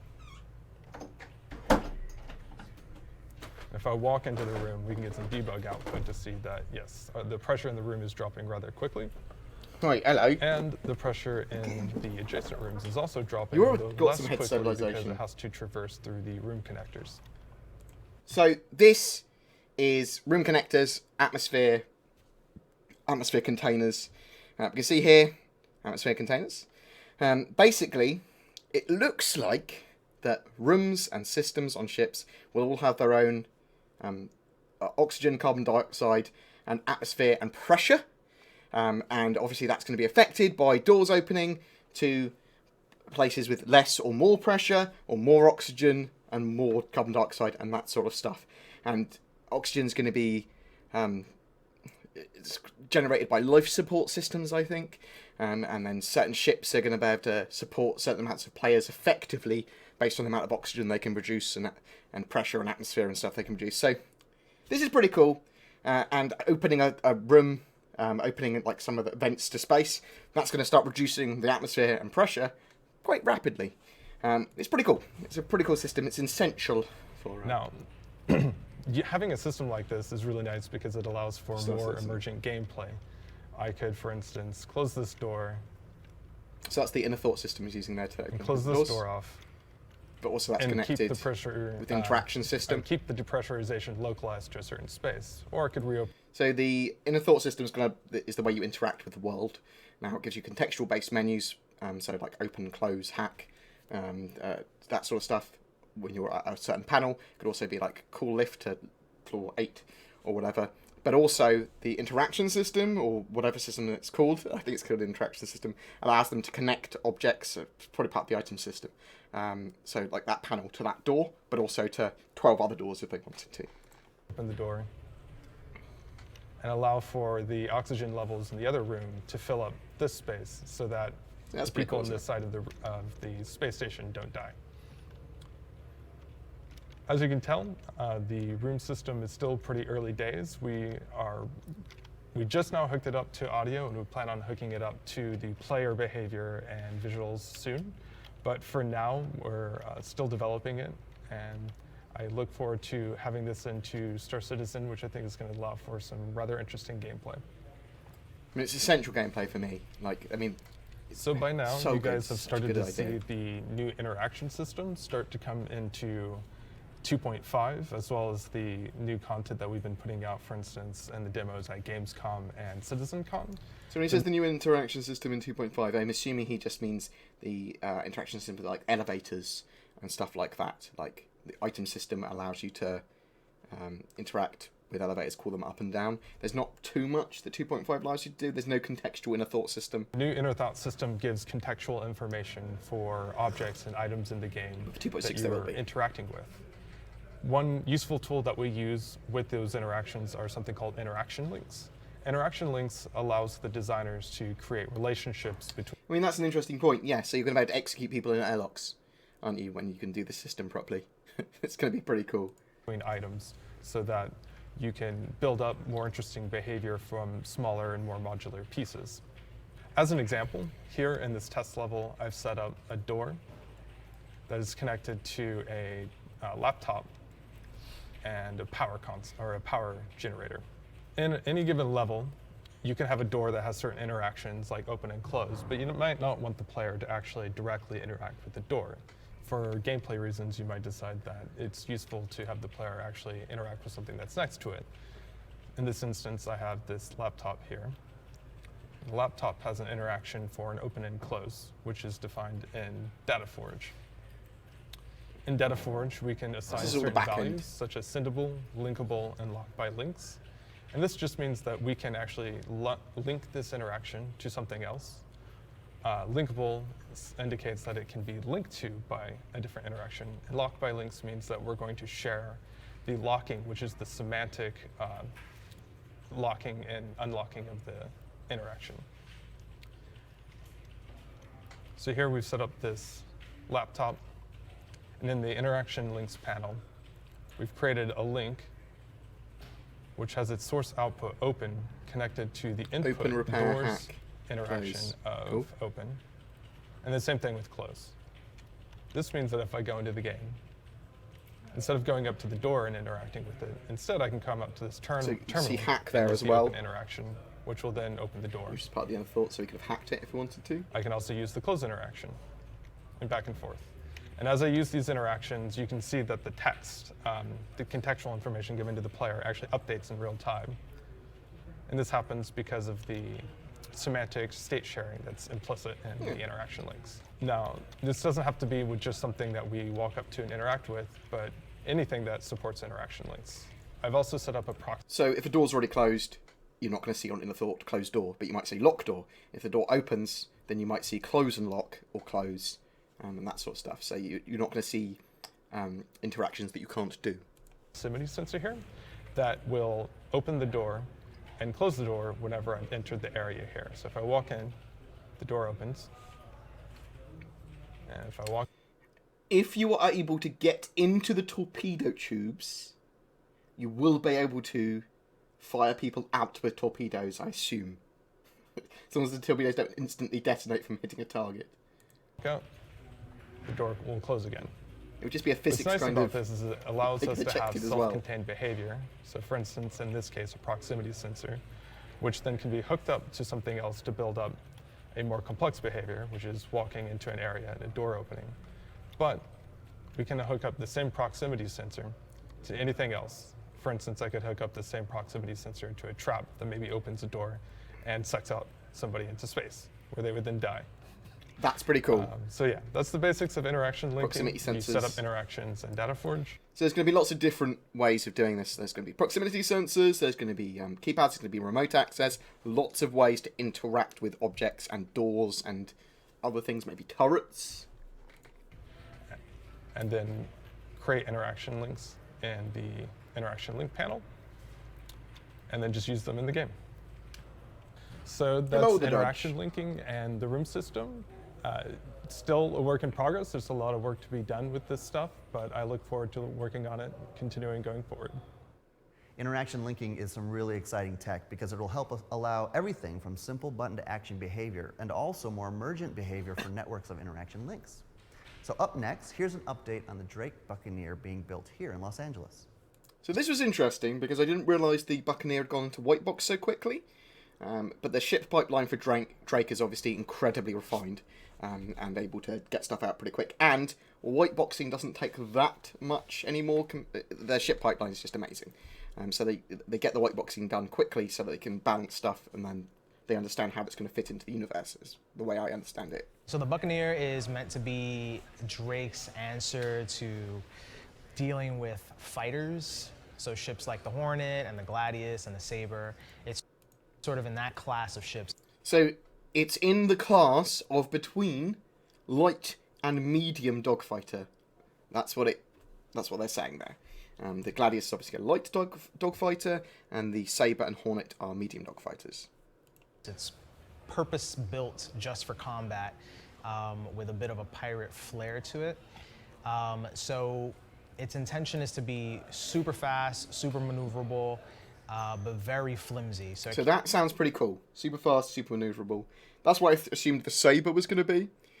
But the Saber's got very powerful shields, and the Buccaneer looks like it's going to be covered in guns, but all those guns are not going to be particularly well protected.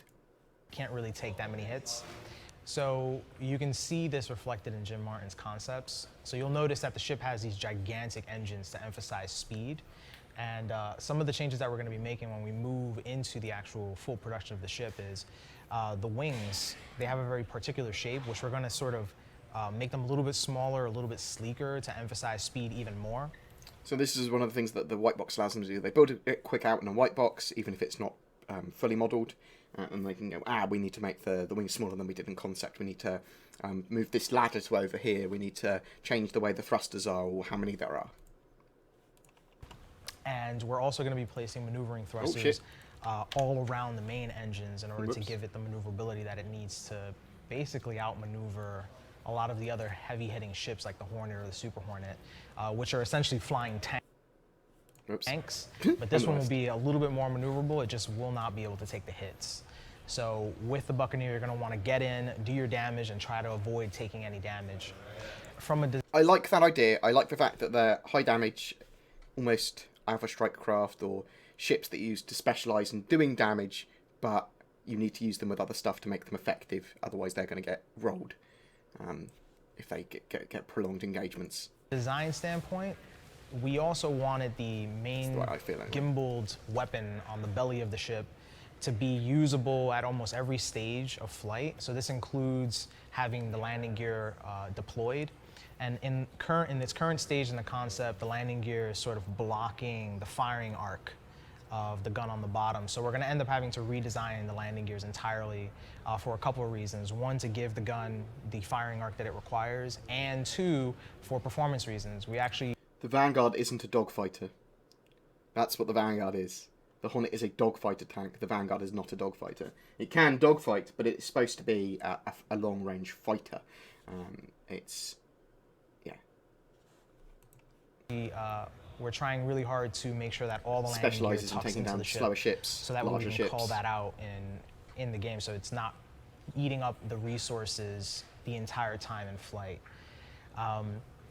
Some of the other changes that we'll be making have to do with the cockpit. So you'll notice in the concept we've got right side entrance into the ship. We're actually flipping that over to the other side, so it'll be standard with all the other fighters where you enter on the left side. And we're also going to be changing a little bit of the shape of the nose to accommodate a fold-out ladder so that players can actually climb in and out without any problems. To give you guys an idea of what really goes into setting up these ships, we're also going to give you a quick look at what's going on with the Buccaneer in its very early white box stages. So we're really just starting the big production build-out on this ship. Artists are wrapping up the Caterpillar and being able to move on to this now. I like the fact they're doing been wrapping up work so on the much Herald, on the ship. so now working on to the Buccaneer setup. So a lot of this is still going to be temp or placeholder stuff as we're piecing this ship together, because we have to find out what are its custom animation needs or custom art needs or custom tech design needs before all those pieces can really come together. So what you'll be seeing today has a few oddities. The pilot, it's not using the actual animation template that the final ship will be using. You'll be seeing some fun oddities with the Herald animation, warping somebody through glass. Some of the maneuvering thrusters and the main thrusters are going to look a little bit awkward on the ship, but those are really just so we can take something that we have that works. In this case, the main engines on the Herald. We can just change some of the data, bolt those onto the ship, get something.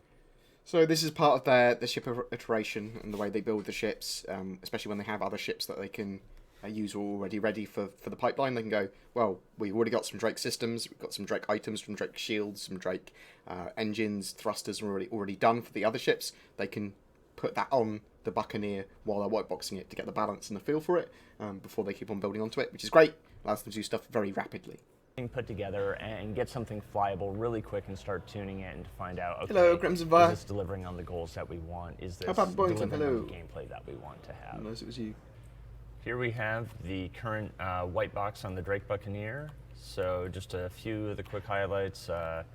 We've got its size 1 and size 3 wing mounts.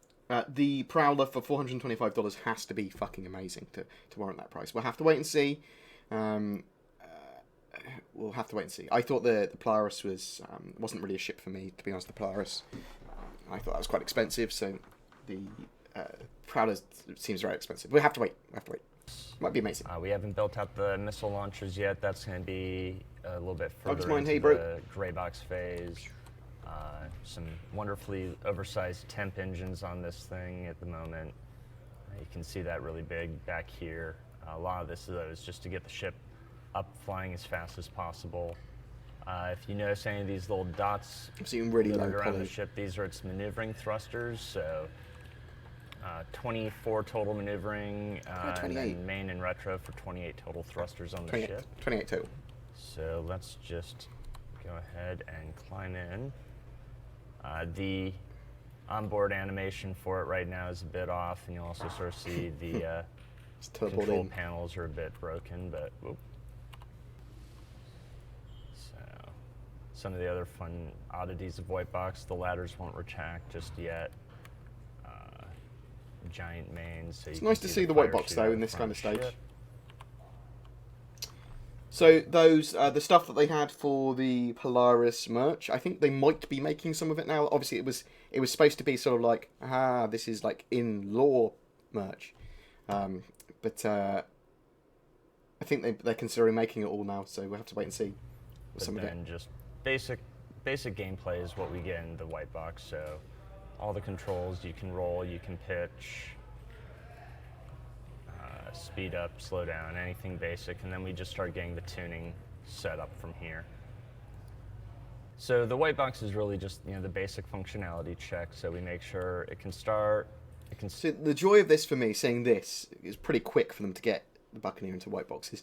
Once they've finished Star Citizen, once it's gone into like beta, or whatever you call it, we're going to start to see rapid iterations of ships, weapons, items, and stuff that they just want to put in the game. And we're going to see loads of stuff like that. They're just going to go, well, let's put more ships in, let's put more animals in, let's put some more planets in. This long-term thinking for these pipelines, for the planetary tech, the Planet Ed, the ship pipeline, the character pipeline, allows them to rapidly create stuff. And now that they're towards the end of getting everything in place for them to build the game quickly, it's great. I like this long-term thinking. Hopefully it will totally pay off in the way that I'm thinking it does. And will allow them to just put loads of ships and creatures and other planets in the game when they need to. All cool, its axial control, so roll, pitch, yaw. And then from here we can really start getting the actual gameplay balance, make sure that the thruster counts are just right, the load balance. That's actually quite a good idea, Magteus. I can't pronounce your name. You can type it in phonetically if you want for me. Yes, so for 2.6, I'm going to be doing full tutorials. So I'll do a quick guide, then I'll do a full tutorial, and then I'll probably do some advanced tutorial stuff as well, for each of the individual things. That's what I want my channel to be about, really, guides. I like the idea of people coming to my channel for guides, and then staying for other content as well. But I'll also do a video or 2 or 3 on not very well-known features and controls. That's a good shout. Maybe not for 2.5, maybe one for 2.5 quickly, like maybe next week if I can think of something to do. Balance like that idea. Just right. So one of the challenges if you're using a pre-existing animation template is we have to alter the flight controls to match the animation template. So with the Buccaneer, we're going to be using a center joystick and a left throttle.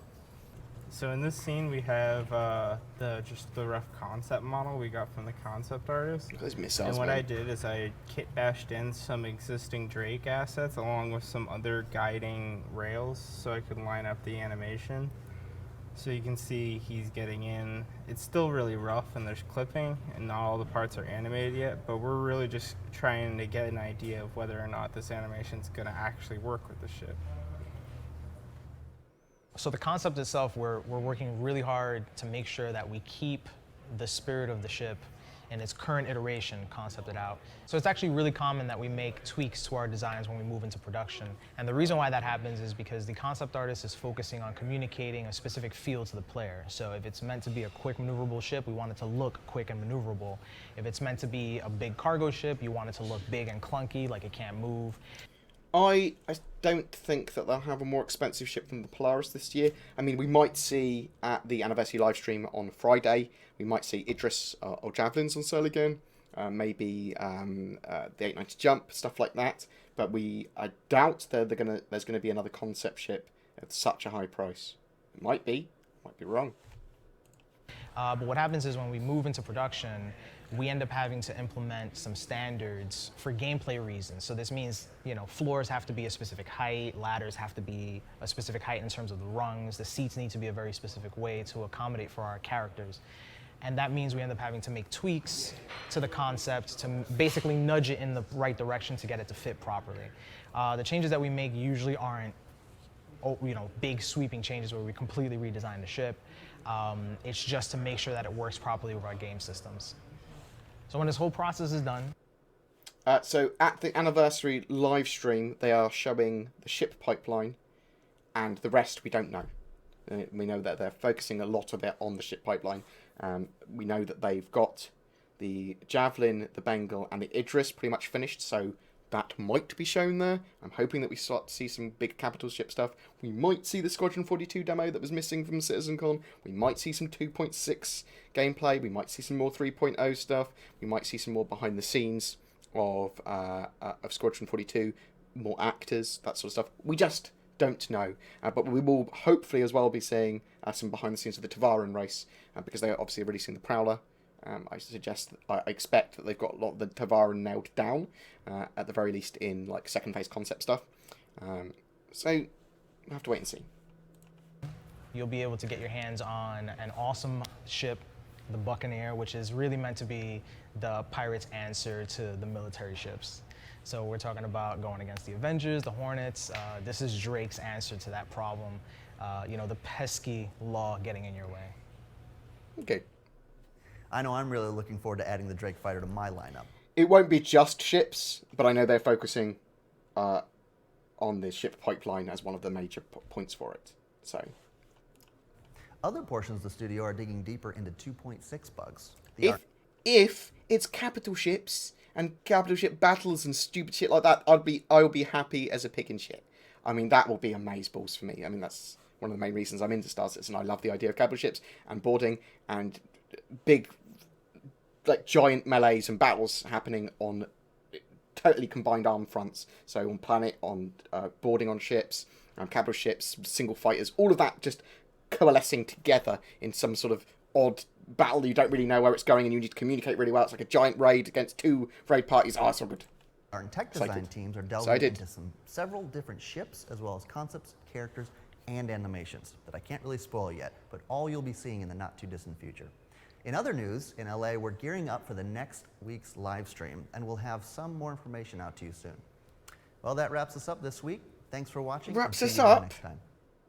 Awesome update. With item 2.0 being fleshed out with the room system and interaction linking, it really gives us a sense of how the designers will be able to create interesting gameplay and missions. It'll be 3 seconds. Yeah, absolutely. Something. So it's open When nothing's exploded in my house.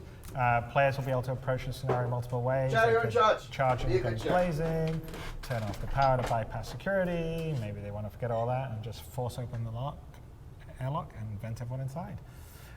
So I really think the emergent gameplay that we're sort of working on will be a hallmark of Star Citizen. And it's exciting to see it all sort of come together to create such a complex system.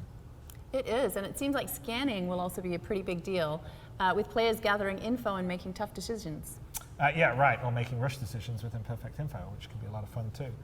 So imagine having a ship, flying towards a ship and not knowing whether they're friend or foe, or maybe your scan operator points out that a ship in the area has an uncomfortable amount of guns, so you decide to play it safe and steer clear. It's going to add a lot of nice complexity. Speaking of, let's go to CIG's very own scan operator, Tyler Witkin, who has been searching the web for the very latest and greatest from our amazing community.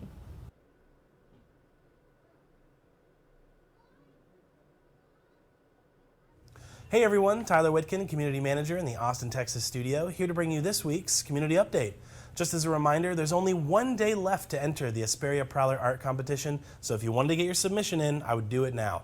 We're going to be announcing the winners to that competition November 18th at our anniversary live stream.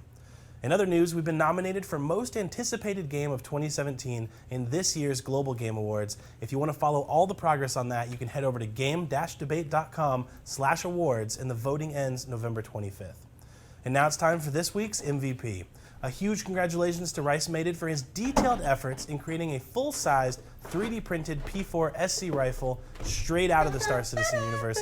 Awesome stuff, and we're really excited to see what you print next. Look at this guy, he's Lastly, making all his the own week would not be props. complete without Reverse the Verse, so make sure to tune in live tomorrow at twitch.tv/sigcommunity, where we're going to talk about everything that you saw on today's episode. Thanks again for all your support, and we'll see you in the verse. Every week, it's great to see what the community's been up to. So 4 years in, and they keep on surprising us. So it's one of my favorite segments of our show every week. Yes, they do. And up next, our character art team walks us through all the pipeline refinements and improvements they've been working on to make sure that we can not only produce some of the most amazing characters around, but that the system is flexible enough to populate whole solar systems. So repair my Fulci Grey quickly. So this is pretty cool. This is the character pipeline. It also looks at creatures a little tiny bit. And so the character pipeline is to do also with alien models, creature models. It's all part of the same parcel. I actually had it might have gone poo. Who knows? Hey, I'm Forrest. And I'm Josh. And we're going to take you through the character production pipeline from then until now. So speaking of now, we have a big character material library of steels and leathers and fabrics and all that kind of stuff. Oh, no. And it's really easy to swap stuff between characters. Exactly. What was it like before in the old system? So the old system was a manual process. It was very labor intensive. You had to go into Photoshop. You had to go through each of your layers, manually mask out where each material goes. but you have to do that for every single character. Yeah. So if you have 100 characters that are using a specific leather, for example, you have to update 100 character Photoshop files. Imagine updating 100 character Photoshop files as opposed to now, where you only have to update 1. So that's a lot of work to do 100, obviously 100 Photoshop files for 100 characters. So now, since we're able to swap all these different pieces, though, it sounds like we are using one leather example for everybody. We spend a lot more time on that one leather because it's going to be seen everywhere. I mean, imagine dedicating resources to do a leather for 100 different characters. Imagine trying to keep it consistent across the board. It's going to be very difficult. And from the art director's standpoint, it's kind of a nightmare to deal with, right? Because you're all about consistency, right? Yeah, and maybe in different lighting scenarios, they were totally different. Where in the old system, a dark one of his legs. environment would look bad with something, but it would look great, or vice versa. But now with this method, it's much more consistent. Yeah, it is consistent. The old method didn't really work with all lighting conditions either. So a lot of times, if you had an extreme lighting condition, you would not only have to go to your Photoshop file to make sure that everything was correct, you would have to do a variant of that texture to ensure that it worked in that different lighting condition. And now you're getting exponentially more. With the method that we're currently using, it's flexible against all lighting conditions across all characters. Which is great. And one other thing that this is pretty cool, actually. We get to see the characters now and then with Morrow. Obviously, in the Morrow tour, the original, they didn't have a lot of stuff finished that they wanted finished, and they just rolled with the demo anyway, which I like. I like the fact they were showing stuff like, obviously, none of that facial text there. It's just like the bog standard. What I like about the new method is that but now when we you can zoom see in, what like the fidelity of the tier textures 2 is way face higher would than look the like. older one. It's not finished you yet. can zoom in to the fabric detail, to the stitch detail, and it's way higher. Exactly. It allows us to do micro detail now. So, and this is them showing off clothing, not the facial tech. So this is still a work in progress, the face. It's pretty cool. I mean, I think that face looks pretty cool. There's a lot going on with it. The previous muscles. method, we were restricted to our resolution. You had a 240 by 248 pixel resolution, but your character is 100,000 polys. There's not much space to put that information. And if you zoomed in on something, it would get pixely and crunchy. Blurry and all that stuff. So we keep the old traditional method, which allows you to still have that unwrap, and that's where we bake all our normal information and all that stuff, which handles the way the light reacts and shadows on the character without needing to have the geometry there. The details from that are all picked up in the micro detail. The micro detail, yeah. So we have these little normal maps that when you get up close, you can see them. So like all the threads. All the threads. So we got a great macro system and a micro system. So no matter what your distance from the character is, you're never getting that breakdown of resolution. Right, which is great because now we can get up and get those really nice zoom close shots, and we can get those far shots. And they're going to look equally good in every possible way. Because you don't want to break the immersion. You want it to look real. How about 7? Yeah. Right. Does that make you uncomfortable? No, we're good. Does that make you uncomfortable? Wow. They are both really uncomfortable now. Look at that. Look at that tension. I haven't even paused it. That's just a really awkward. So no. So now that we have a really good then and now, right, of our character pipeline. We've been learning from Ben and Sandy how to be awkward. You got to take lessons from that shit. PBR stands for.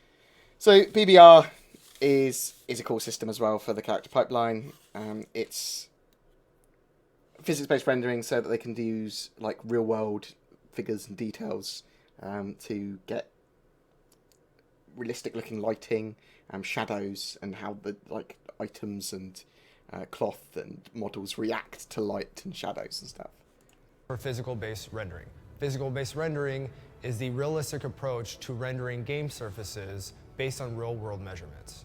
A non-PBR model means that you. What is happening with the subtitles here? They're going mad. Real-world reference on how the materials will actually react in the real world. A physical-based rendering system, on the other hand, has a very accurate shading model to ensure that when the specular and the light hits a surface, it will react accordingly to how that surface would actually react in the real world. I think it's the amazing. Nomad character, for example, had both metal and fabric. In regards to PBR, so it's not just metal and fabric, though, is it? It's metal, fabric, carbon fiber, leather.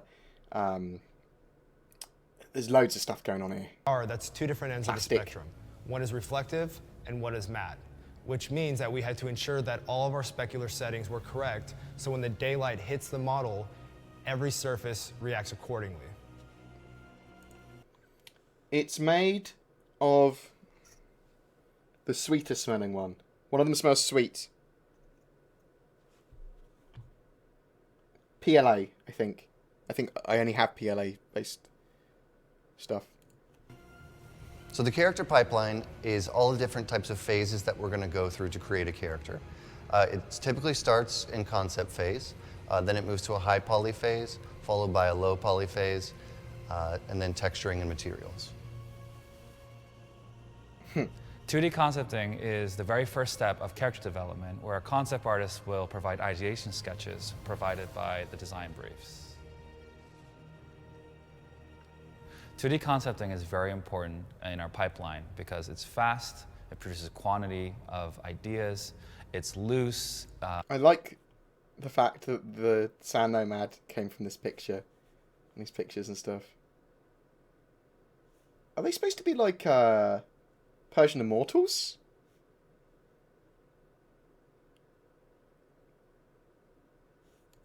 We can explore a lot of different kinds of forms compared to working strictly in 3D. Star Citizen is pay once to play, basically. At the moment, it's not a full game or anything by any means. It is an alpha testing thing. You buy for $45. You can also purchase Squadron 42, which is the single-player campaign, for an extra $15 on top of that. And then you can play the game forever. Everything is obtainable in-game. The reason we chose 3D concepting for the helmet with the Nomad is because it's very quick. Because it's already in 3D, it's really easy to transition to the high poly phase. And for the Nomad, it was a very tight time frame. Let's just do this quick. I'm just going to link the game packages in here. Actually, we're going to take a couple of second break from this, just so I can show that gentleman that asked about game packages. So on the robertspaceindustries.com website, you can pledge for a ship. Now, all my prices are a bit skewy because I have to pay 20% VAT because I'm in the UK, which is why stuff that should be $45 is $54. So basically, you can pledge for Star Citizen or Squadron 42. Now, if you want to play Star Citizen, the MMO, the multiplayer experience, you want to grab not Squadron 42. Just don't worry about that at the moment. So your choices for $45 are a Aurora MR or a Mustang Alpha. In my opinion, I'd select the Mustang Alpha because it's technically worth $5 more if you wanted to upgrade it in the future, but everything is obtainable in-game. You'd add that to cart, and when you go through to checkout, you would have an additional option of, for $15 extra, you could also purchase Squadron 42, which I suggest is a good thing. Squadron 42 is the single-player campaign of Star Citizen, but also gives you bonuses for completing it in Star Citizen. Neither of these games are out yet properly. Squadron 42, hopefully coming early 2017. Star Citizen is an alpha now, and you can play in the Persistent Universe. You can play individual modules for it. And buying one of these packages will give you access to all of those modules. So it's, yeah, $60 for Squadron 42 and Star Citizen. So it's up to you. If you don't want to play single player game at all, then Squadron 42 isn't for you. It is a single player game. It's going to be a cool single player experience. Because we ended up choosing the 3D concept, we're actually very, very close to the end result and got to the high poly phase much quicker. High poly is usually the first. If someone wants to chuck in their referral link, a proper referral link for that gentleman, so he can have a look. You also, if you sign up with the referral link, you get $5 of in-game currency for free, and the person that referred you gets a little kickback. So someone chuck in, you can chuck it in. If anyone asks, where do I get Star Citizen from, feel free to put that in. I just don't want super spam constantly in my channel. Step in 3D visualization of a character, and it's the first time as you start to assemble it together, you can start to see come to life. And that's when we start to figure out a lot of the problems and a lot of the movements and most of the details that go into the character. Can you put a full link in there rather than just the referral code? Flesh that out as far as we can to get the character as realistic and to the quality level that we want. And from that point on, it goes into the low poly modeling and retopo phase. So for the high poly phase of the Sand Nomad, we use a software called ZBrush.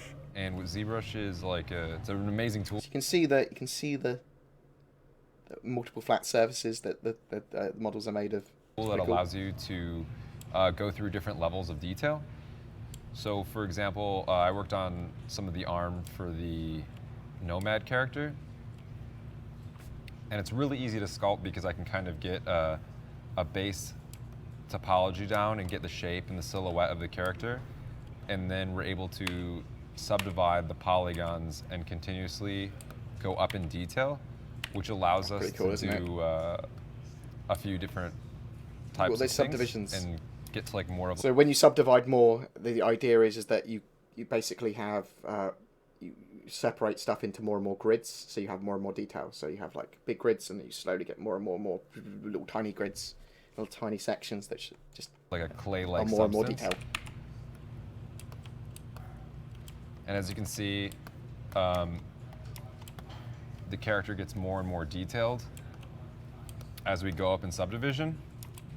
So this would essentially be like a base mesh that we start working with, and we get some of the rough shapes and kind of start filling out where all the assets go on the character and what essentially it's going to look like, kind of, you know, get a few different reads of the character. And then we could subdivide him up. And once he's subdivided and we've done...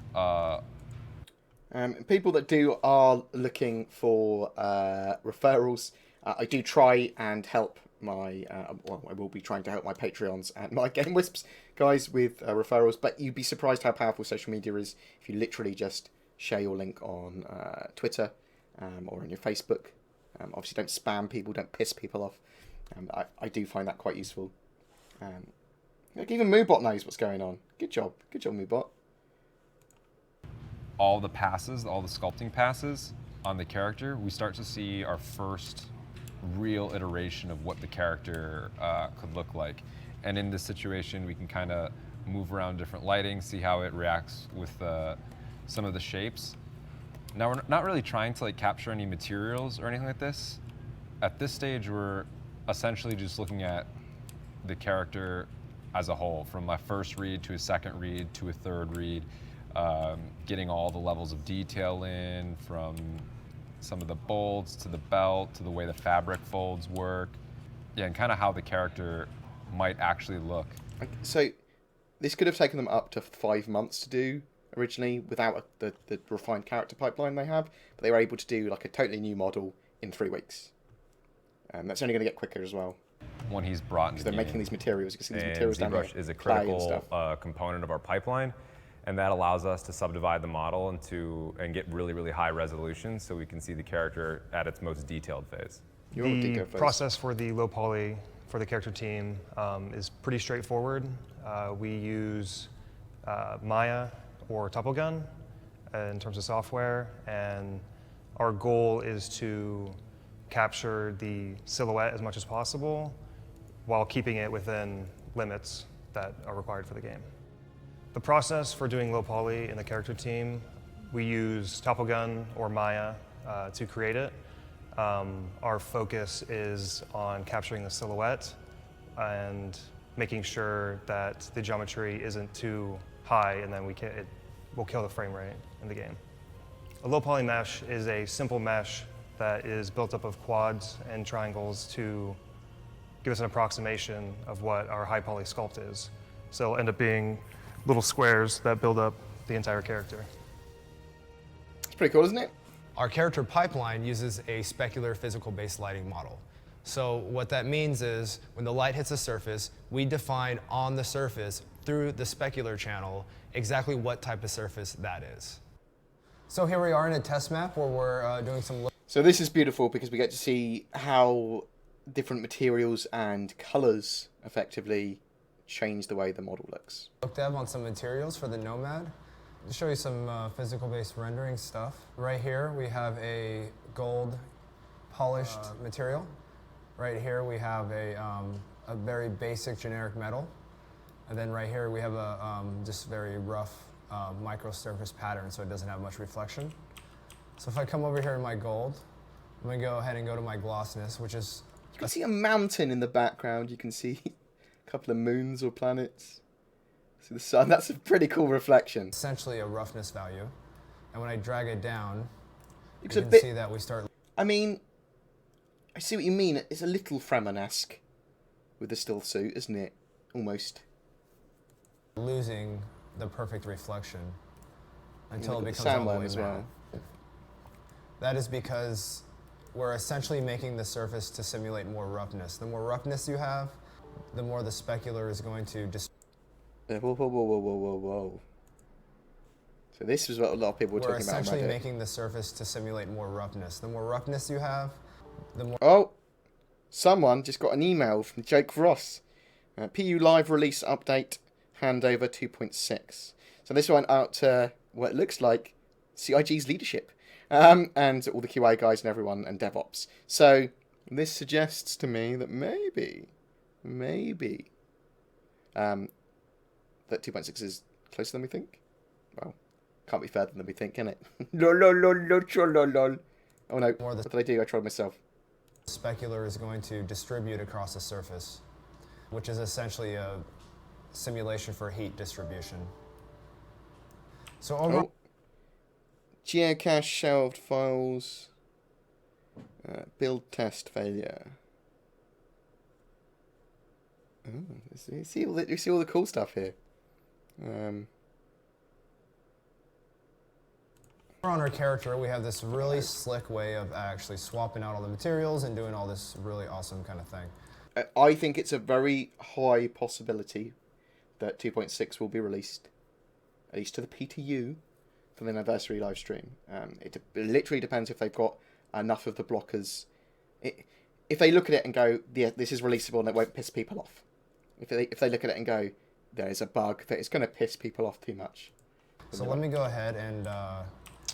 well, Chris gave us a list of possibly all the blockers. We don't know if they were all the blockers, and we don't know how critical some of them were. We don't know, they might have underplayed them, they might have overplayed them. It might be fully ready. They might be playing the game and going, lol, this game's awesome. And we'll have to wait and see. Get up in here and... Get up in here? That sounds weird. So let me go ahead and select the best armor right here, and we're going to try to play with these materials a little bit and kind of show you the system that we're working with. So over here we have our diffuse tint, diffuse wear, some gloss overrides. Give you some gloss overrides. We have our blend maps right in here. That way we can mask out the different areas that we want the materials to come through. Then we have our wear, dirt, and ambient. So that should be captured in editing. So when people have like leaks and stuff, whether it be whiteboard leaks, whether it be email leaks and stuff, that should be captured in editing and removed or kept if they want teasers and stuff. Obviously, that doesn't tell us anything. That's not a leak. That's us for, oh, what does this mean? That could just be left in because they go, lol, people are going to do weird shit.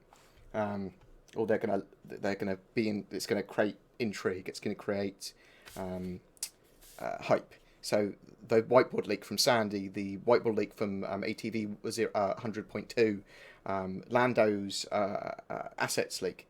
It's not necessarily, and they were proper leaks. They might have been intentional, or they might have gone, well, let's just leave them in because even if people do see them, then it's nothing super exposed. Or they could just be mistakes. That sort of stuff happens. We can see up here as well that obviously they are editing assets that are specifically for CitizenCon for the Homestead demo. Inclusion, and then our unique normal maps. So under here you have our colors, so we're able to tint the different objects. So let me go ahead and just kind of make this armor piece white. And what's cool about the system too is I could come over here to my armor piece and I can just quickly swap out exactly what material is being referenced. So cool. And to make something like this gunmetal, I start over in Substance and create a series of unique materials, and then I start compositing them. That's awesome. To basically create a type of composite metal. So multiple different metals, start combining them, then you get this really cool looking kind of composite, which is a little more interesting than a pure precious metal because it has some kind of diffuse color and detail in there. And we export our maps and we just bring them into the engine. All right, so let's come over here and let's go ahead and let's say we wanted metal pants. Why wouldn't you want metal pants? And I think I'm gonna go with a bronze. Look at that. Space Isn't pants. that fabulous? In fact, that is just so wonderful that I want to make his undershirt the same. Let's go ahead and make that undersuit bronze. Oh, Look at that. Up here, we have a cloth attachment that actually kind of moves around when you rotate the character. Oh, that's cool. It's kind of... And not only does it move around, but it actually has a cloth shader applied to it. So you can see we get this really nice Fresnel highlight on here. So let me jump over to it. And if I shift the color, you can really start seeing that cloth shader in action. Let me go to a red. And you can see those highlights. And that other color is the secondary reflection. So let me just kind of match a little closer. I think that looks amazing in red. I think that's proper Roman really Legion. Nice red. So let me go. I'm going to go ahead and take that red and gold or bronze and red is very. A couple settings here. We have a little diffuse custodes so from 40k. Strengthen it or lighten 30K. it. So we have these super cool colors going on. We got this like bronze undersuit with this super cool black and white armor piece. So we're just really quickly swapping out everything on these characters. Do some color adjustment, make it look like it matches the uniform a little more. Tweak some bits, make very different characters very quickly. Kind of dark. If they wanted Jump over to the cloak, do the same. Awesome. And there is a very quickly modified character. Very immortal, very So as you can tell, we've got a whole character pipeline that's really coming along really well. One of the big things that we're really trying to focus on though right now is modularity. What that means is basically creating and combining all of our different... He accidentally linked the Banu Musulman and Miss Graver. Yeah, indeed. Lol, lol, lol. ...assets so that they can work with each other. When you're buying clothes, that all the different pant options... That's definitely a Banu something. I think it's Banu like Marksman, something different. That they fit on all the shirts. Could be Miss Grazer, but I think doesn't sound like a big deal, but it's actually really important. The reason it's really important is so that we can provide players the optimal experience for variety in what they can buy, not just in clothes, but also in armor. So we're doing this with armor as well so that you can wear different types of armor on different types of suits that can mix and match, and you can create the best combination for what your play style is. The other thing that we're really focusing on now, which we've had a little bit of a sneak peek about, is creatures. So I'm going to be doing a proper big video. I don't have that much information. I've got a reasonable amount about creatures, pets, and wildlife and stuff like that in Star Citizen. A little bit here was kind of shown. I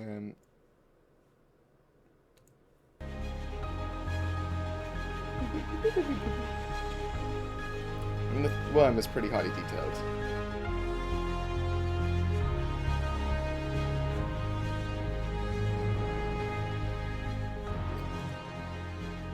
So, do we know how big this is? Is this literally a little tiny insect, or is this fucking huge? Is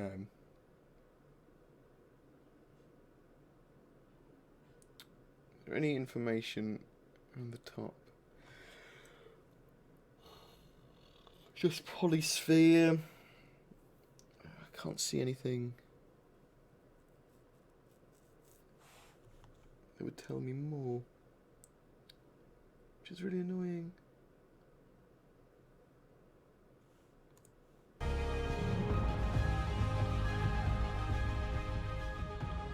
So in the future, we're going to be doing all these awesome characters, creatures, worms, as you've seen, insects, alien life forms that are going to fill out these awesome worlds.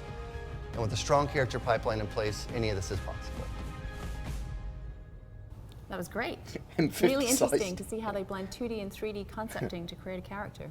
Yeah, well, PBR rendering really is a cool piece of tech. It's taken a lot of effort to bring our character pipeline to where it currently is, but seeing the Sand Nomad sort of come to life in the Homestead demo just shows all that hard work is really paying off.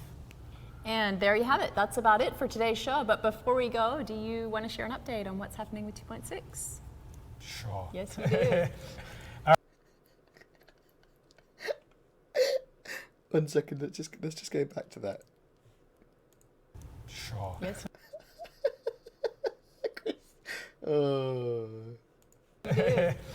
All right, so for Star Marine, design's finished with the latest round of adjustments on the Damien map, which is our smaller space station combat map. And it's been handed back to Art for their pass while design moves on to Echo. So this is basically the blockers list. and recent bugs. This is a state of 2.6. 11, which is the sort of bigger map that's based on an asteroid base. We've been working on improving our hit and death reactions to make them feel more satisfying. Animation's also been doing some further testing on combat signaling and the emote system to see if an override animation solution or an additive solution will produce better results. Let's see, the new Arena Commander mode, Pirate Swarm, is in testing along with new IA profile. I'm very much excited about Pirate Swarm. There was a mod for Pirate Swarm a while ago, which worked for 1.3, I think. It's quite fun. Currently being balanced. The VFX for the new pickups are in now, so audio can begin their pass. Just as a note, audio usually one of the last teams to touch things because you don't want to have everything change and they have to change the sounds afterwards. Let's see, a couple of interesting blockers popped up this week as well, and Vanduul Swarm players and AI were getting placed on the wrong teams. Seems Warlord and Vixen weren't quite as trustworthy as they seem. Tech Design had a strange bug where a mysterious force pushed players away when they had to enter ships with interior grids, and if you tried again, they would kill you, so that's not very good. That does happen. We also had a bug with the Herald where the cockpit windows turned opaque, so you couldn't see out of them, and therefore pretty hard to fly. So in speaking of the Herald, both the Herald and the Vanguard Hoplite are receiving the last round of polish for their up-and-coming release into the 2.6 alpha. There you have it, everyone. And to get more insight on everything Star Citizen, make sure to tune in tomorrow at 11 a.m. PST, 7 p.m. GMT, and 8 p.m. in most of Europe for Reverse the Verse. The team here in LA will be answering questions on what we just showed. Yep, and I also wanted to let everyone know that ATV will be on hiatus next week as everyone gears up for our anniversary live stream, which is on Friday, November 18th. We'll have more details about what to expect on the website. So 9 p.m. GMT on Twitch. And until then, we will see Twitch.tv you around the verse. I could not words then. This fucking little insecty, mate. 1 second. 1 second. No. I want to see what you just clicked on there. What is this? Ah, it's just the tools. It's just the tools for ZBrush. God damn it. And snake hooks and spaceships. Dragon bones. What's this?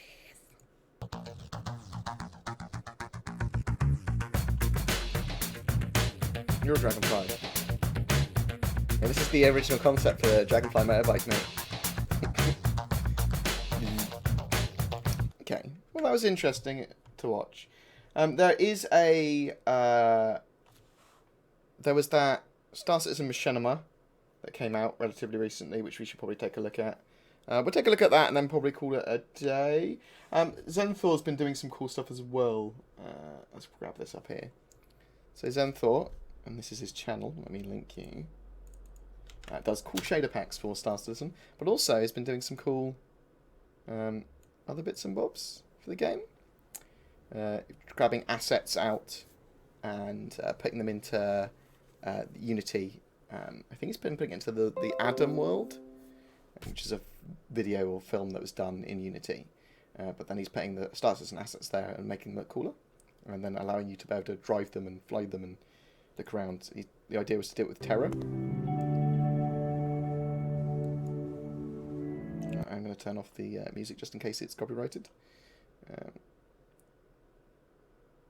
So this is the from the video or the rendered animation Adam, but obviously using Star Citizen assets.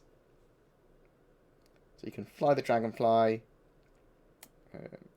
So obviously the idea here is to show off the Terra assets and some other bits and bobs, and slowly render better and better stuff and get some cool exploration and some cool mess around. So I quite like it. This is downloadable for you to try as well, and Zenthor's been putting quite a lot of effort into it. But a lot of the ships are explorable. Terra's semi-explorable as well. Doesn't look particularly amazing at the moment. It's very low quality, but they are the assets that are in those files and possibly leaks and stuff. It's pretty cool.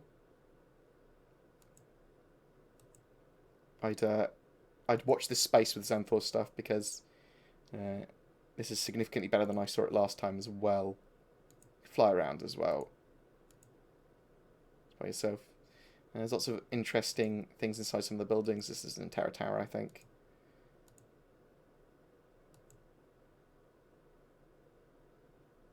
That's all pretty cool. It's interesting at the very least, isn't it? It's not... Might not be like, oh my god, this is the best thing ever, but... It's flying around in the Connie. Oh, it's flying around in a Carrack. Nice.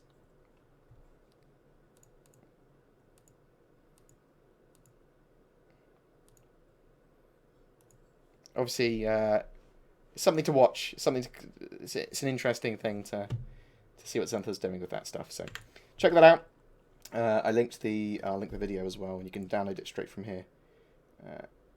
Oh, it was just Utho's music. It was Utho Riley's music. Good job. Good job. If you can't download it directly from there, you'll be able to download it from one of his other videos on the channel. I just don't know if you want it. It's you can. He's grabbed files from I don't know where, lots of different places, and put them in. I think this is all Sketchfab stuff that he's used, and put it in the Unity engine, and you can download it and look at it yourself. But he keeps on iterating on it and doing random stuff with it, so it's pretty cool. I quite enjoy it. I've been watching the project for a couple of weeks now. So check that out. What was the other thing I said I wanted to look at? Oh yeah, there's that. Let's go on Reddit. There was that.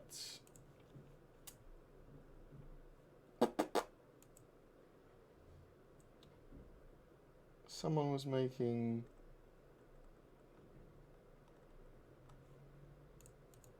That Star Citizen machinima thing, wasn't they?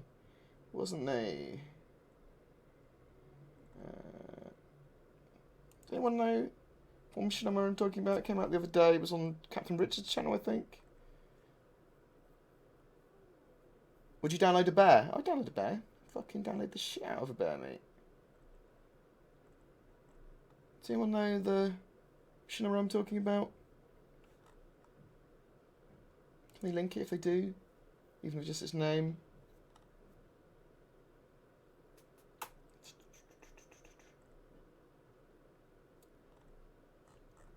People were saying it was good, some people were saying it was shit. I'd like to watch it myself, I haven't seen it properly yet. I think there was something problem with the sound, someone was saying. But it was all filmed in-game, so it's like... I like stuff like that, it's all filmed in-game. Just let me have a look for a couple of seconds, if we can't find it then we'll move on to something else anyway.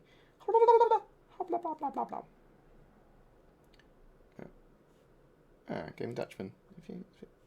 Thank you very much, it's Vengeance of the Damned, good man. Good find. So let's bring the volume down to here. It's only 5 minutes long. Let's watch it. Tell me what you guys think.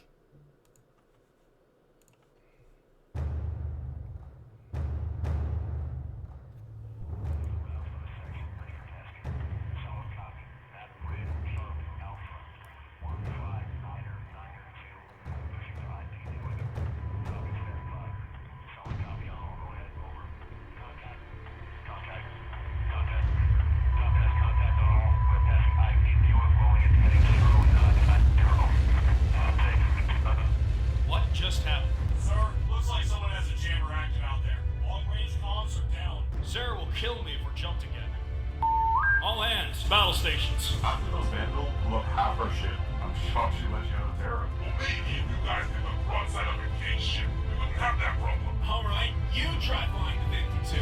We'll see who's laughing then. Cut the chatter. Eyes open. The jammer is active and holding steady. Constellation Excite Post. They launched their parasite fighter. Pirates got Get the parasite first. Aye, aye, boss. Get prepped, you sluggards. Vanta protocol. In position. Open fire. Contact. Now scanning. What the? Oh shit! Scratch one parasite. Combat power! West! Lock that cutlass! Nothing like the Aaron, I need more power! Let their fire. Cut crossing start. This is not. Fire! First, engage for battle line. Archangel, we're under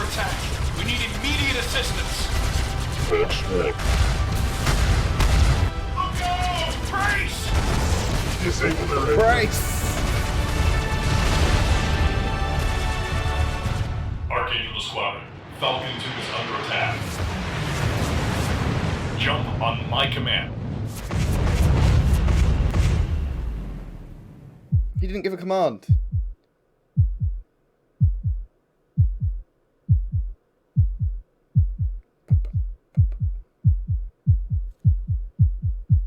Breach.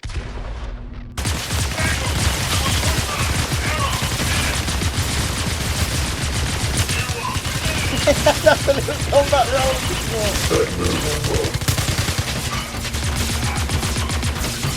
Snack up on the door. Let's pay the captain a visit. The coward's locked in. Good thing I'm right here. Really know what it's like to build still. Pathetic. I know it's here. Where is it? I'll die before I tell you. As you wish. Sarah, I'm sorry. Detach, detach! Bail out now! This is the UEE military. Stand down. Never.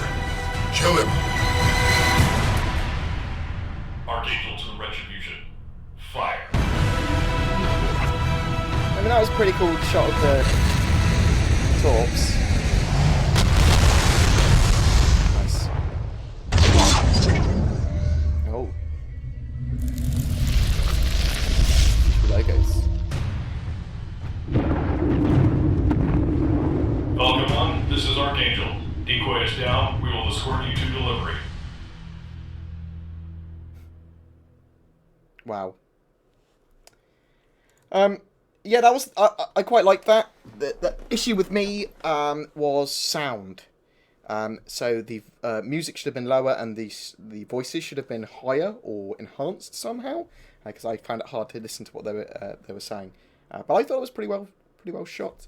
I think it was 30 frames, not 60. Yeah, 30 frames a second, not 60. If everyone had super powerful computers there, they could have rendered that in 60 frames a second or record it in 60 frames. I really like Machinima. I like this. I encourage people to do more. That was pretty damn cool. Good effort. Fucking good effort. That lens flare, yeah. Controversial logo screen. I wouldn't have had that logo screen there. I mean, I remove Star Citizen branding where I can, unless it's kind of important for the video. Mainly because I don't want people to think it's an official video. When I do a video, they're not official. What were you going to do? We were going to do something else. We were going to watch something. We were going to do something. Can anyone remember what I was going to do? I can't remember. I wanted to watch another video. Can't remember what video it was. Blah, blah, blah, blah, blah, blah. We will be streaming on Friday, an hour before the anniversary live stream, so at 8 PM. And we were going throughout the live stream, and we'll be going afterwards. We're giving away a Vanduul Merchantman to a Game Wisp or a Patreon, as well as doing some other giveaways and bits and bobs as well. If you want to join in the Game Wisps and the Patreons, then please do it. That helps my channel no end. Thank you very much for that, by the way. I am trying to promote the channel, and I do appreciate you guys going the extra mile to do that, and just being here in general. People have different levels of money. I will be trying to get partnered as well. I know people would prefer to do Twitch subs and stuff, so I will get that done.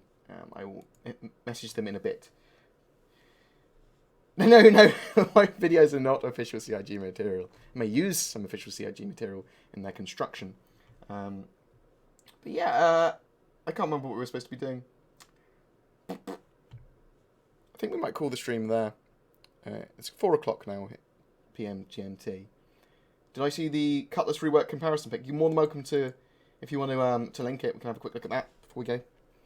I need to see who we're going to be hosting as well.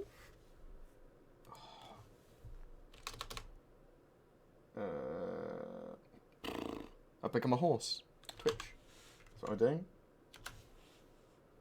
Thank you very much. lots of people do a lot more work and effort than I do, and I'm aware of that. I'm very lucky to have the community I have, and I know a lot of it's been brought over from Twerk, my YouTube, Saurus, loads of the other redacted guys, and just the general Star Citizen community. People do a significant more amount of work than I do. That are trying to get to do streams and do YouTube and stuff, and I just appreciate that I've been given the chance, and I'm quite lucky that I've had just so many people kind of follow me and help me. So thank you, genuinely help. Thank you. It really helped a lot. And I'm really sporadic and a bit erratic as a person. So yeah, I mean that's helped me out at no end. So I have to leave. Oh, no worries, Brimstone. I will see you later, bro. Does no one have a link for the comparison? Aha, thank you.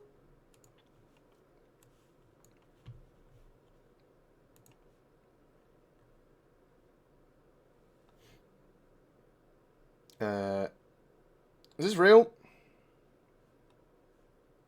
Cutlass rework mock-up.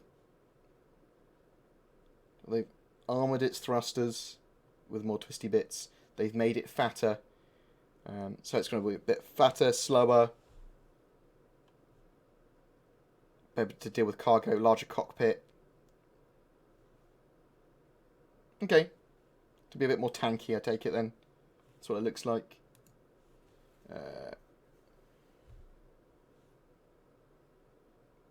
Drake Cutlass rework mock-up based on background glimpses from Buccaneer flight video. Oh, I didn't see that. Nice. Increased rear end cargo bay size. Engines integrated. Gimbaled. They might be gimbaled, but maybe they've just got only a little bit of twist compared to what they had before. Forward wings have an extra step onto them. Addition of tractor beam clamp. Cool. Possible side doors. Retro thrusters on the front. Yeah. I mean, hopefully that will make the Cutlass more for its role, for its intended role, for its intended purpose, which is for me to support other pirate activities, or to be a multi-role ship. So it should be able to collect cargo, it should be able to do some form of fighting and that sort of stuff, but it shouldn't be able to do everything super well. It shouldn't be super manoeuvrable. It's not that kind of ship, although the advert did suggest that it would be. Anyway, guys, we are going to go and host someone else now. Thank you very much for joining me today. Please consider game whispering and Patreoning, especially if you want to be part of that Vanduul merchant giveaway, which we'll be doing on Friday the 18th. We are starting an hour before the live stream, so at 8 PM GMT, and then we're going to go throughout and afterwards. Please join me for that. We'll also be streaming this Tuesday, so we'll talk more about that then. We'll do the unboxing or re-unboxing of the Loot Crate then as well. I am semi-sponsored by Loot Crate. The Cutlass get a bigger cargo ramp? Probably. We don't know. This is just a mock-up of the rework. We don't know how much of this... It might have evolved significantly beyond this. It might look exactly like this now. Who is online? We've got Necron. We've got Scorpion. Do you guys want a real person or a Red Panda? Red Panda, real person. Whoever says something, one of those two things first. Well, that's who we're going to be hosting. Da-da-da-da.